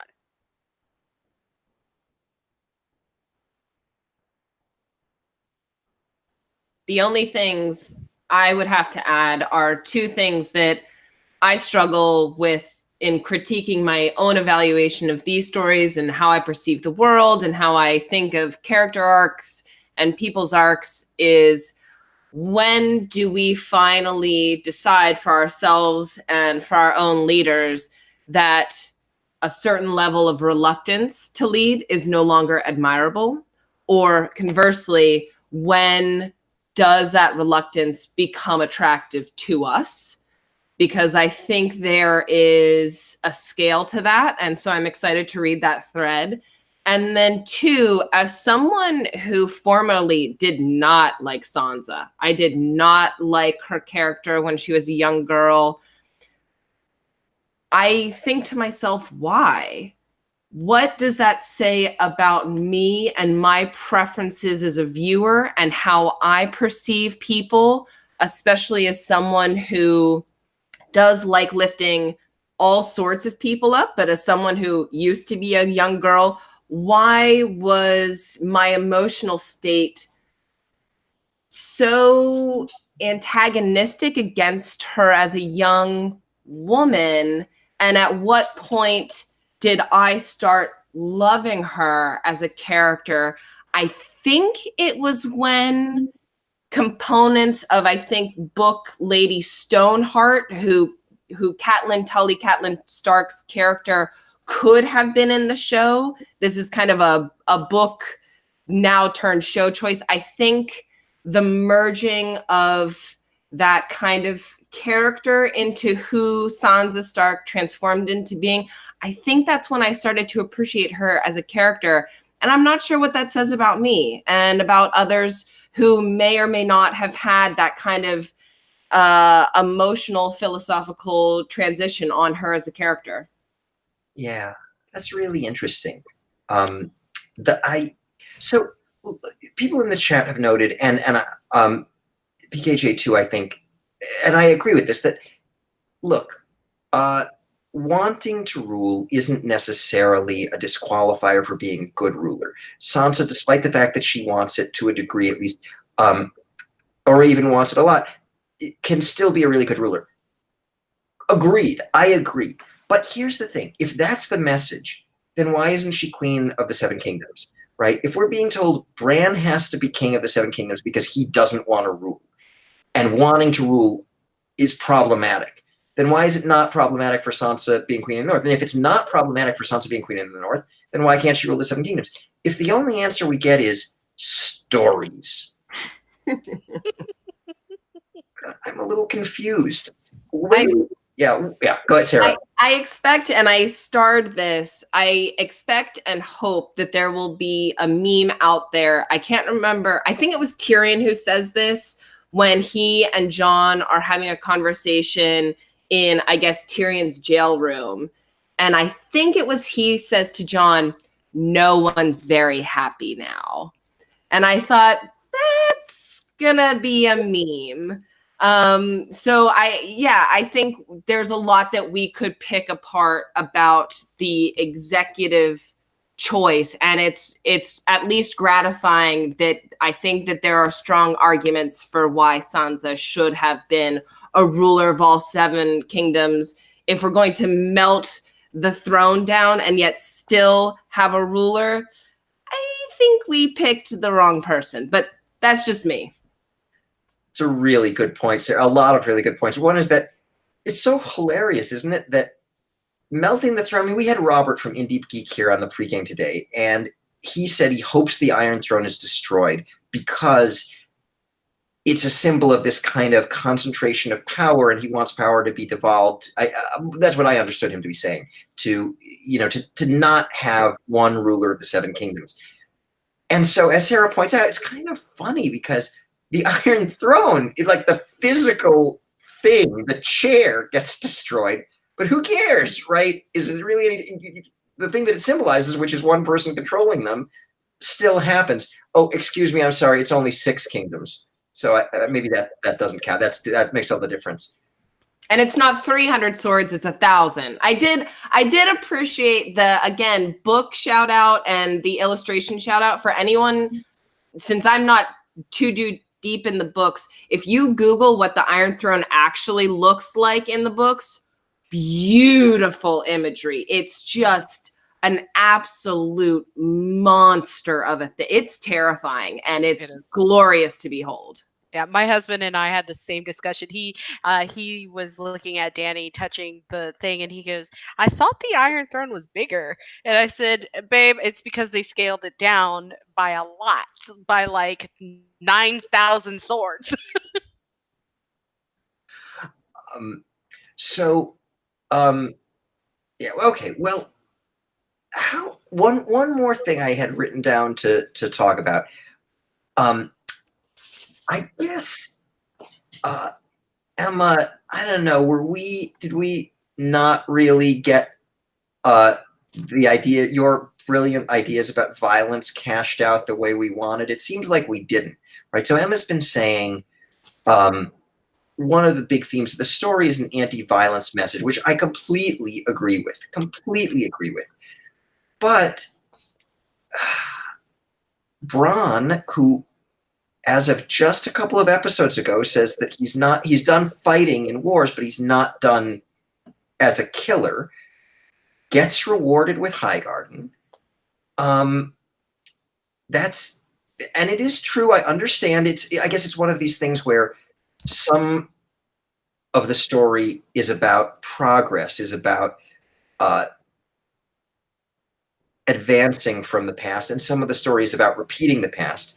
And the Bronn arc seems to be about repeating the past. As PKJ said earlier tonight, Bronn rightly says that House Lannister was probably founded by someone kind of like him.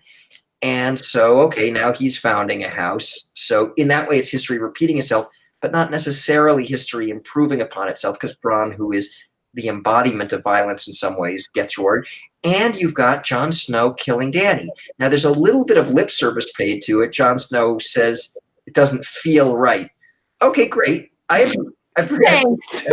Said Dany from the grave. Right.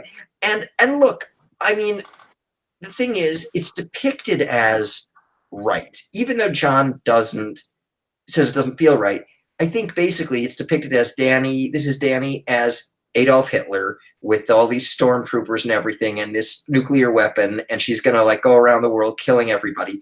And so, okay, Jon does save the world by killing her.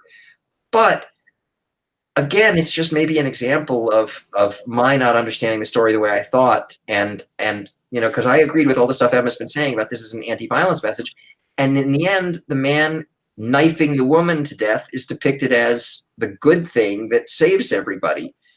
Emma, what do you think? Yeah.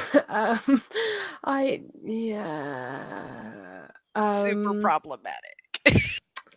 Yeah, I wonder, and I don't want to be the person that just is like, oh, D&D don't understand the story. But I wonder if they have just done a face reading of Azor Ahai and it's just like, yeah, that's definitely a thing that's right. And have replicated that. But again, I don't want to be that person, but it's so difficult not to be when they're just so clearly fucking terrible with this sort of thing. Yeah. Be careful what you ask for, because you might just get Azor Ahai. Well, that's in the book, so that's I haven't thought about that. PKJ, your thought about this? For me, like I said, it's a hugely problematic depiction of certain themes in the books. I always go back to the fact that George is he is a very big pacifist. He's a non-violence, but through his writing he understands violence, and I understand why he is a non-violent individual. And but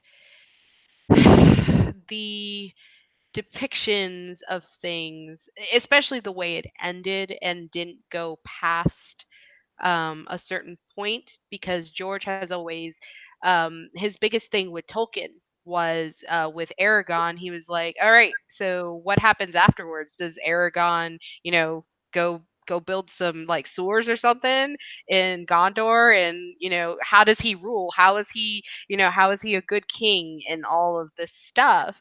And the show only gave us a taste of it, where the small council was bickering about brothels, which for me, honestly, is not a problem of Bronn building brothels, because of the fact that they have been through some definitely crazy ass shit in the last like year. So I could imagine the soldiers and the small folk going to the brothels to find some kind of like solace from being broken people, of being, you know, completely broken and remade, how they're currently doing. And again, like somebody pointed out, I think it was Nisa who said that it was because of commerce. They need money, and that is the biggest moneymaker of you know, Peter Baelish, you know, who Bronn is embodying right then and there as the master of coin, is Peter Baelish. And Peter, you know, he's an effective dude. He's a horrible evil person, but he's an effective dude at you know, at ruling. You know, so on the Jon stabbing Dany issue, in the books, you've got this story, this central, one of the things that the fandom pretty much agrees on is this central story of an ancient guy named Azor Ahai who stabs an ancient woman named Nissa in the heart, exactly like Jon stabs Dany. There's no way to see the Jon stabbing Dany thing without thinking of Azor Ahai stabbing Nissa. So there's a 100, well, virtually 100% chance, I think, that that's what this is evoking. Okay, and we're told that Azor Ahai stabbing Nissa is what forges Lightbringer, this flaming sword, which the idea is, I think, that it ends the Long Night. It plays a role in ending the Long Night and basically saving the world. And so our little corner of the fandom that does this kind of symbolism analysis tends to believe that, and I firmly believe this, that the story is basically a trick, that Azor Ahai is the bad guy, not the good guy, that him stabbing his beloved wife and killing her is not a good thing, but a bad thing. And one of the signals that that's the case is that the story gets told to Davos, a very good person who says, gee, I could never be a hero like Azor Ahai because I couldn't stab my wife to death. And the point is, Davos is good, better than a hero, right? It's not a good thing to do. But here we have it depicted as a good thing, which is kind of the face, on the face of it, that's how the story is told. Azor Ahai is the good guy, he's the hero. And we thought, no, he's not. So one possibility is that we're all wrong. Azor Ahai is the hero in George's view. George has the man stabbing the woman, and that actually is a good thing. And it foreshadows Jon stabbing Dany, and that's a good thing. That's one possibility. I like to believe that that's not the right answer. That instead, oh yes, go on. that instead the right answer is, I'm just about finished, is that something got lost in translation, but in a massive, massive way. Like so massive, I almost don't know how it happened. Like, did George tell them, oh, you know, there's this Azor Ahai story, but he's the bad guy, and they were just like, well, we'll just keep the story and leave out that he's the bad guy. We'll make it good to stab the woman. I think what it is that, you know, there's always a theme in the books of gray men doing both things that would be considered evil and good type of situation, and that's repeated over and over and over again. And for me, it's definitely should not have been framed that way, and there was only like certain types of, like you keep saying, it's, oh, it doesn't feel right that I killed Dany. Half the people want to kill. There's going to be a war if we handed you over to the Unsullied, and there's, you know, they're going to go. If we hand you over to the Unsullied, there's going to be a war. If we let you go free, there's going to be a war. There's nothing for us to do except put you in the Night's Watch type of situation, send you into exile type of thing. I think that is the message for heroes, that that I've noticed in the books as a theme, that bad things, if a hero does it, should not be immediately, and they shouldn't be condoned. They should, that if a anti-hero does something good, they shouldn't be immediately given forgiveness all the time.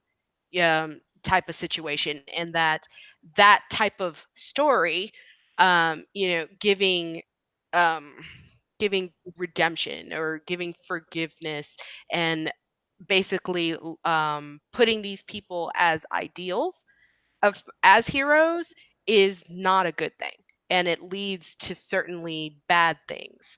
And that's why I think Jon was mostly exiled to the north, because of that. They couldn't give him forgiveness, they couldn't give him they couldn't give the Unsullied justice and stuff like that, because at the end of the day, there's nothing we can do because of what he did. That's really good stuff, PKJ. I think that you're right, and that's a great point, that you don't want to forget. It's not like he gets off scot-free for killing Dany. It's a little weird, though, in a bunch of different ways. On the one hand, it's sort of depicted as very good, I think. I mean, it's hard to see it in context and not think that the show is saying he was absolutely right and it was a good thing. And even that the punishment wasn't really fair. I mean, that's kind of how Tyrion presents it to Jon, like, I'm so sorry, and Sansa says she's sorry. And then if you do want to see it as he's getting punished and that's necessary and just because, after all, he did this violent act, well, what undercuts that sense of, okay, it's just, is that we've been told recently that what Jon really wants to do is be north of the wall with the free folk, right? That's what he says. Tormund says, don't go south. This is after the Battle of Winterfell. Don't go south. Come north with us. You'll be happier there.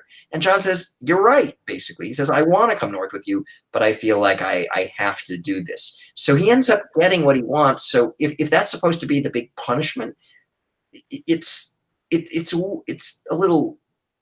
It's hard to say what it is exactly. It seems a little jumbled, what the message is. Emma, any thoughts about this? I do have some thoughts, but Sarah's not spoken in a while, so I want to bounce it over to sorry about that. I did not. I apologize.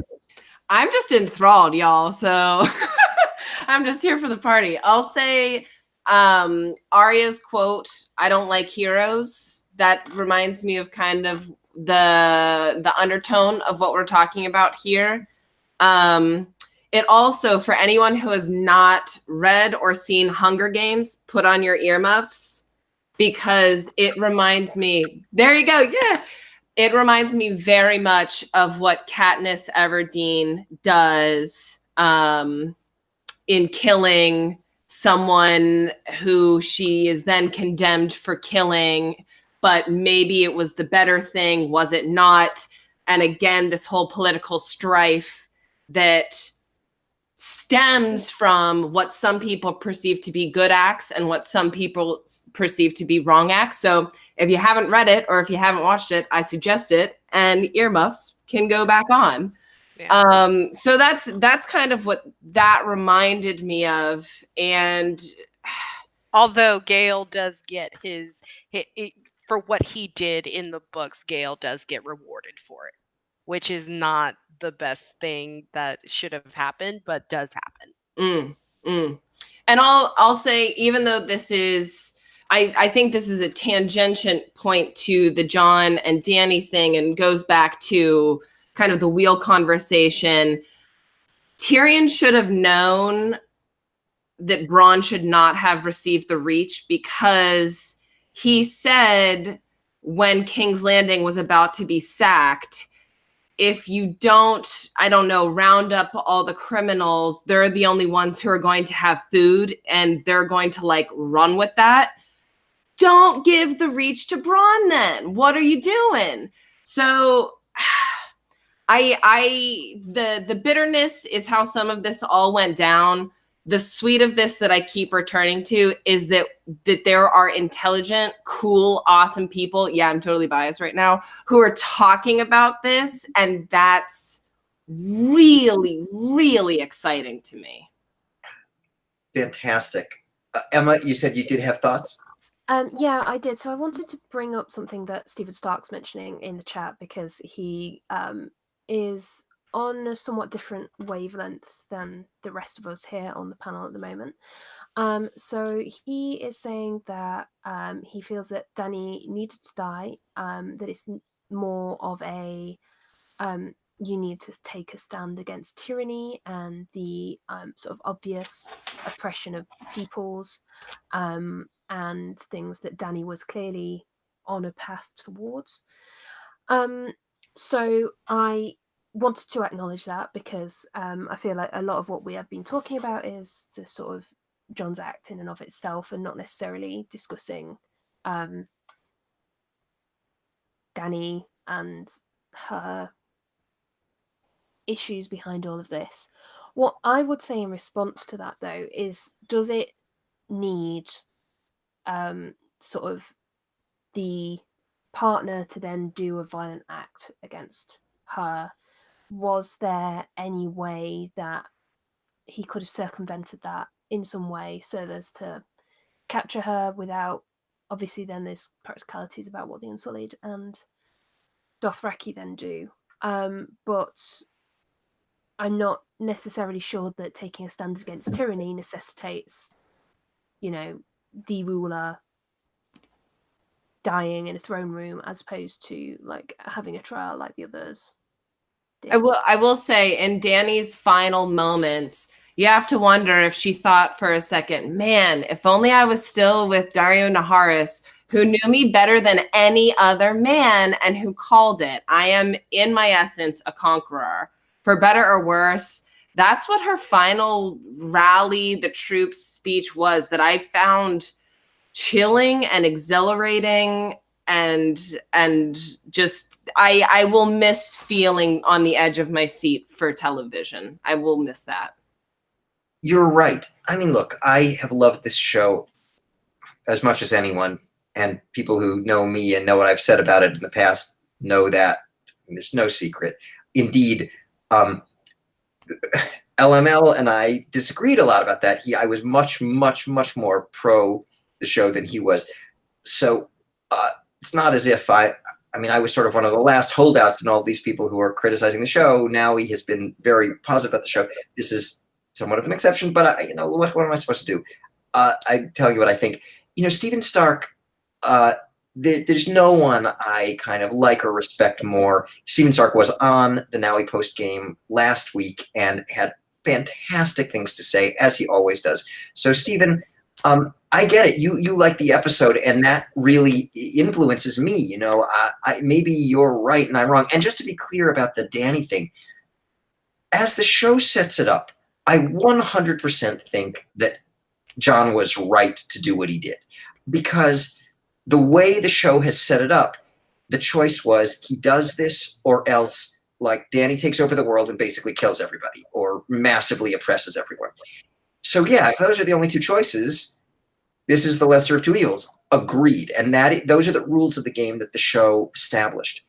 But as Emma is saying, I don't think the show had to establish those as the rules of the game. If I'm making the show and I think, okay, we can go this direction, but this direction is sort of saying how great it is when the man kills the woman, stabs her to death, then maybe we can go in a different direction and kind of set it up so there's some other way to do it. Because there are always other ways, right? There are a lot of things you can do.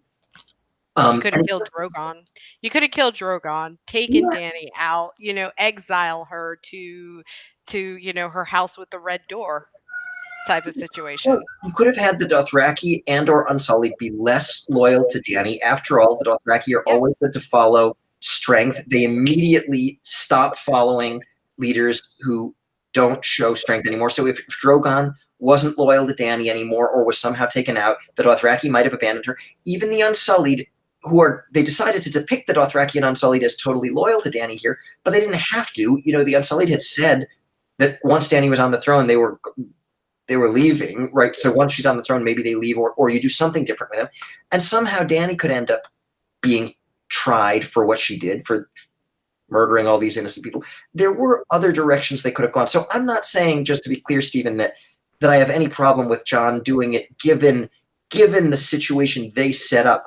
But I do have a problem with them setting up a situation that leads to them glamorizing the main male character stabbing to death the main female character.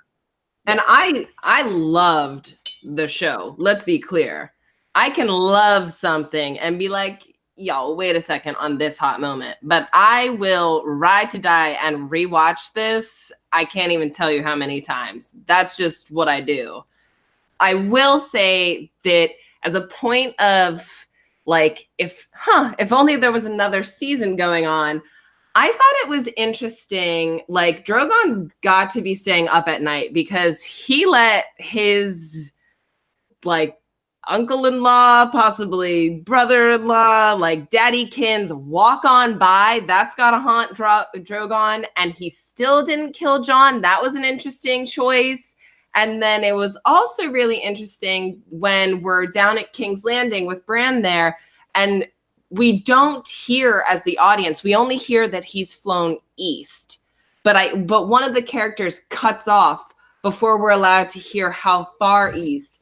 And I'm thinking, well, like, if we get some weird spin-off-y thing, I've seen Drogon resting quite snug as a bug in a rug in little snow pile, like a cute little murder kitten. So that is hands down a book thing. That is a definite book, like, shout out to what happened to Sheep Stealer.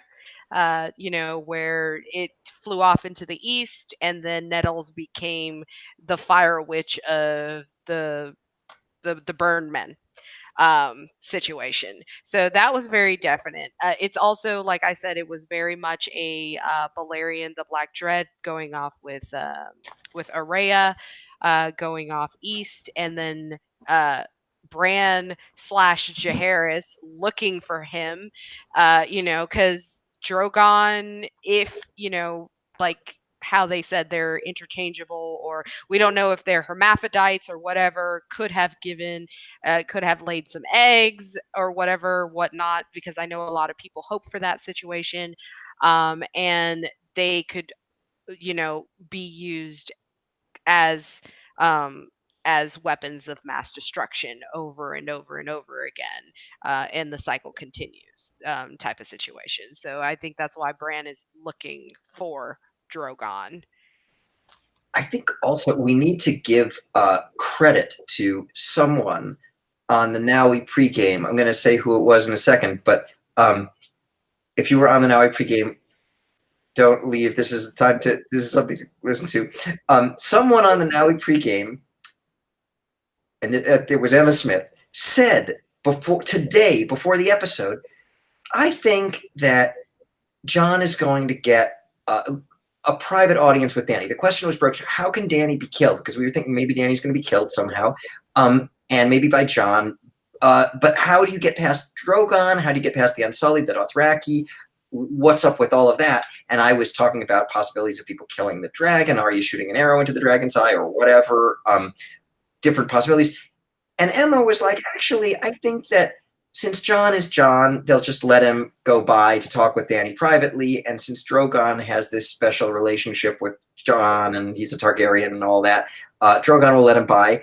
And then he'll just be alone with Dany, and then he'll just stab her. Well, Emma, that's exactly what happened. So thank you for making NOWIE a place where people can find out what's going to happen because you figured it out. I mean, I did also be like, Bran is not going to be the king. This is not a thing that will happen. That makes no sense whatsoever. So I got a single, very minor detail correct. I'll call that revisionist history to loop in another point that I keep wanting to touch on and keep forgetting. When we talk about stories and how compelling stories are and what we love about this story, I actually loved the absurdness yet stark reality of Tyrion being whitewashed from Westeros's A Song of Ice and Fire. And this also goes back to who's an actual hero here and who writes history and how. I thought that that was a very fantastic, quietly compelling moment, especially in light of how integral Tyrion is to us as viewers, how integral he is to, quote unquote, the real Song of Ice and Fire. And then also, obviously, how important his key decisions in key wars and this recent uprising, all of this has happened. And I find that to be fascinating. Yeah, that I'm so glad, Sarah, you brought that up, because that's a really important thing that we hadn't covered. Emma and PKJ, tell us what you think about this idea of Tyrion not appearing in A Song of Ice and Fire. It makes sense because I forget the name of the fool in Fire and Blood that basically says I was the king in the shadows type of situation. It wasn't. No, it was no. Was it Mushroom? Yeah, it was Mushroom. It was Mushroom who kept, I was behind Rhaenyra and I was in the shadows always telling her things and stuff like that. So that right there is a super, super big call out to that situation. And all the other like whisperers and master of whisperers that have immense amount of powers. And it makes sense that Bran is king as being a master of whispers that he is, running around listening to people and being able to warg animals that can also listen and hear everything in Westeros. So that for me is definitely in line with some themes in the book. Emma, what do you think about Tyrion not appearing in A Song of Ice and Fire? So I have a couple of thoughts. So the main one, I guess, is how certain groups of people are sort of just whitewashed out of our own history. You can see like just women in history, people of color in history, people who are disabled, all have their stories written out of history because history is predominantly written by predominantly white men, especially sort of in historical sort of medieval times. And that was why, so a little while ago, I suggested that maybe like Gilly could be involved in the writing of the Song of Ice and Fire, because then you have like a woman writing the history and then she can sort of tell her story, and then she's got this sort of small folk background, so there's less of a class distinction, and we don't have this sort of great man theory of history because people only ever cared about the nobles. So I think there's a sort of interesting assessment of what our own history is, how our own history is constructed, and how our own history is represented. I mean, like in London, for instance, you have these huge, great monuments to all of the British soldiers that died in World War I and World War II, and then all of the people that died who we essentially just like called from our colonies and our like empire and said, look, just come and fight for us because we're important. They get one statue in the entirety of London that just lists the countries that they came from, not the people. We don't know about the people. We know about the white British people that died, but we know nothing about the other people that gave their lives from all over the world. And so I think there's an interesting dissection of how this is constructed and how our own history is sort of constructed and written. And I think Paul Quentin has just done a quick mini thread about his personal history and experience of Judaism and memories of the Holocaust and how that plays into stories in A Song of Ice and Fire. I don't think he's quite a happy bunny about the way that it's been represented. Is there anything we're forgetting? Anything we haven't covered that anyone would like to cover? just to note that it has to be a Maester thing, because now that Sam's got his robes, he already pulled a whitewashing of Gilly when it comes to who Jon's parents are. So like, are His Sam own and Gilly white- not a thing anymore? What's going on? Is His Trouble in own Paradise? His own wife. Oh God. But personally, can I say that I loved Sam's face every freaking time Braun like cut him off? He was like, "What? WTF?" every single freaking time, and it was so hilarious just because of Braun kept like interrupting him at crucial moments that he wanted to be heard and made a voice, because after all, Sam is one of those characters who is constantly belittled and made small and just made into a fool by other people who don't appreciate his intelligence and what he has to say, and things that he's done. So for me, his face was great.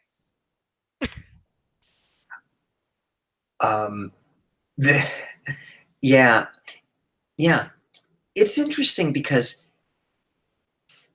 in some ways you have that problem of the cripples, bastards, and broken things being marginalized, being completely reversed, right? Bran in his wheelchair is the king of the Six Kingdoms. And Sansa, who's a woman, is the queen of the Seventh Kingdom. On the other hand, you've got Tyrion, who is a dwarf and has always been marginalized, in some ways he's not at all, in that he's the hand of the king, but in other ways he's erased from the history. Mm-hmm.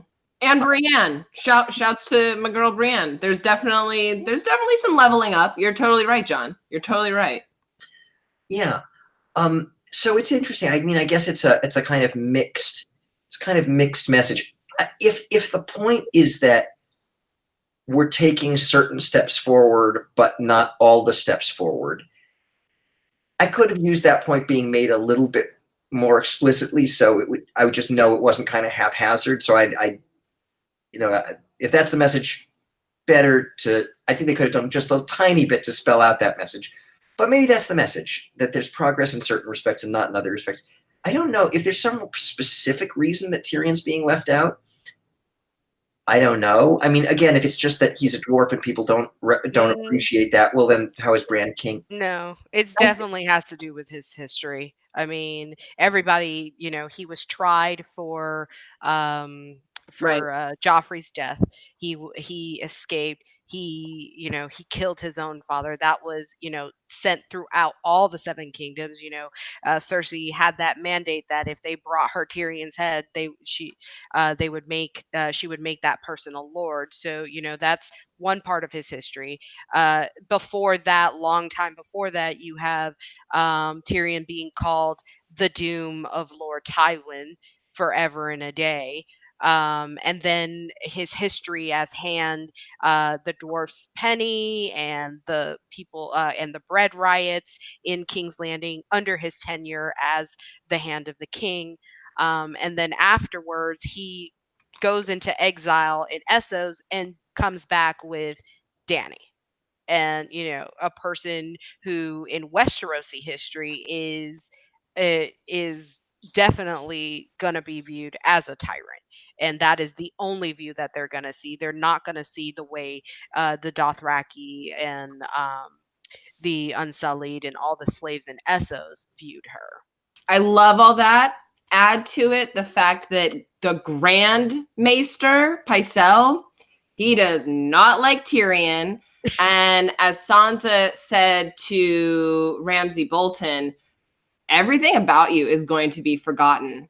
In some ways, as I think, Jon, you might have brought up during the last post-NOWIE game, you have your first death and you can have your second death, and that's when you're forgotten. And which is worse, to be remembered for some evil deeds or to not be remembered at all, when Lannisters want their legacies? Interesting. Do we have anything more? Does What- love. yes. Uh, I am both relieved and sad.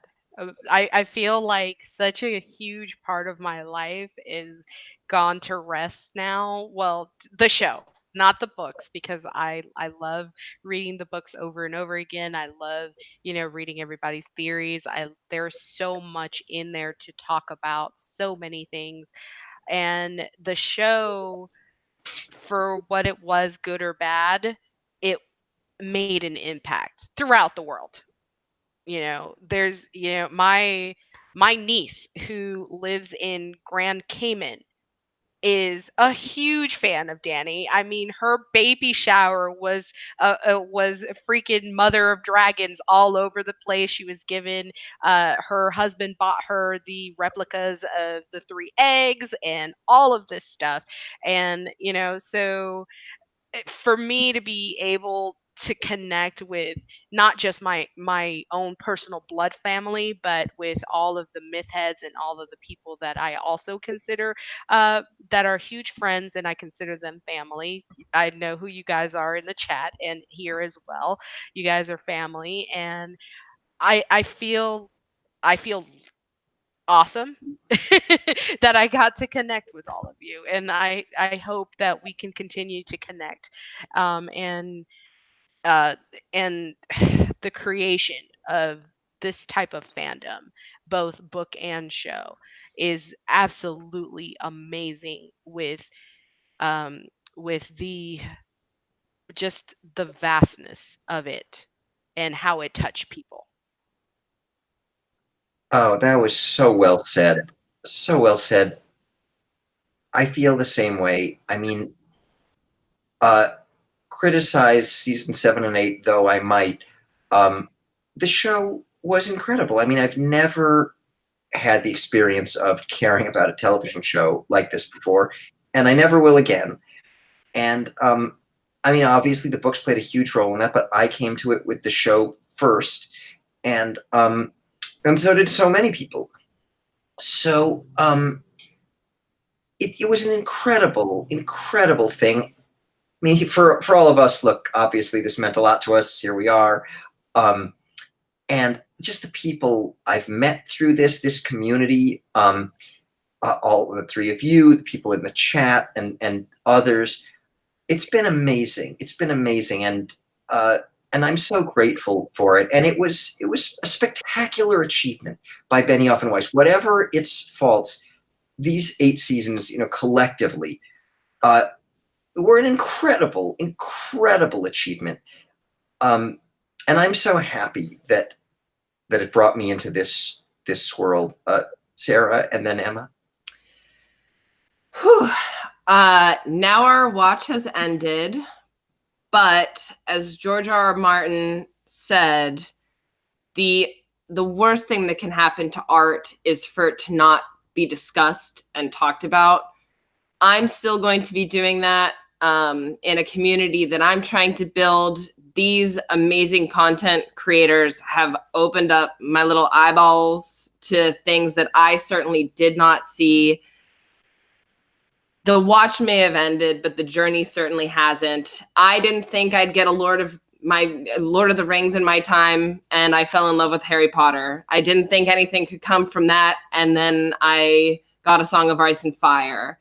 So keep reading, keep discussing, and thank you all so much for your time and adding me to this community. Thank you for being a part of this. Emma, take us to the finish line. I'm not entirely sure how I can follow up on that. So yeah, it has truly been an honor to be invited on and to make so many friends. So I am the person that also joined because of the show, like got into the books because of the show. Although I did that really obnoxious thing of being like, oh, I've got to read the books first. And honestly, I could not have found a better community of friends and wonderful, brilliant minds who analyze and discuss the show and the books on a level that is just so involved and beautiful. and to be part of such a warm and loving community is just such an honor every single day. And you know, going on Twitter and just chatting with all of you, coming on live streams to say hi, it means the world. And yeah, I love you guys.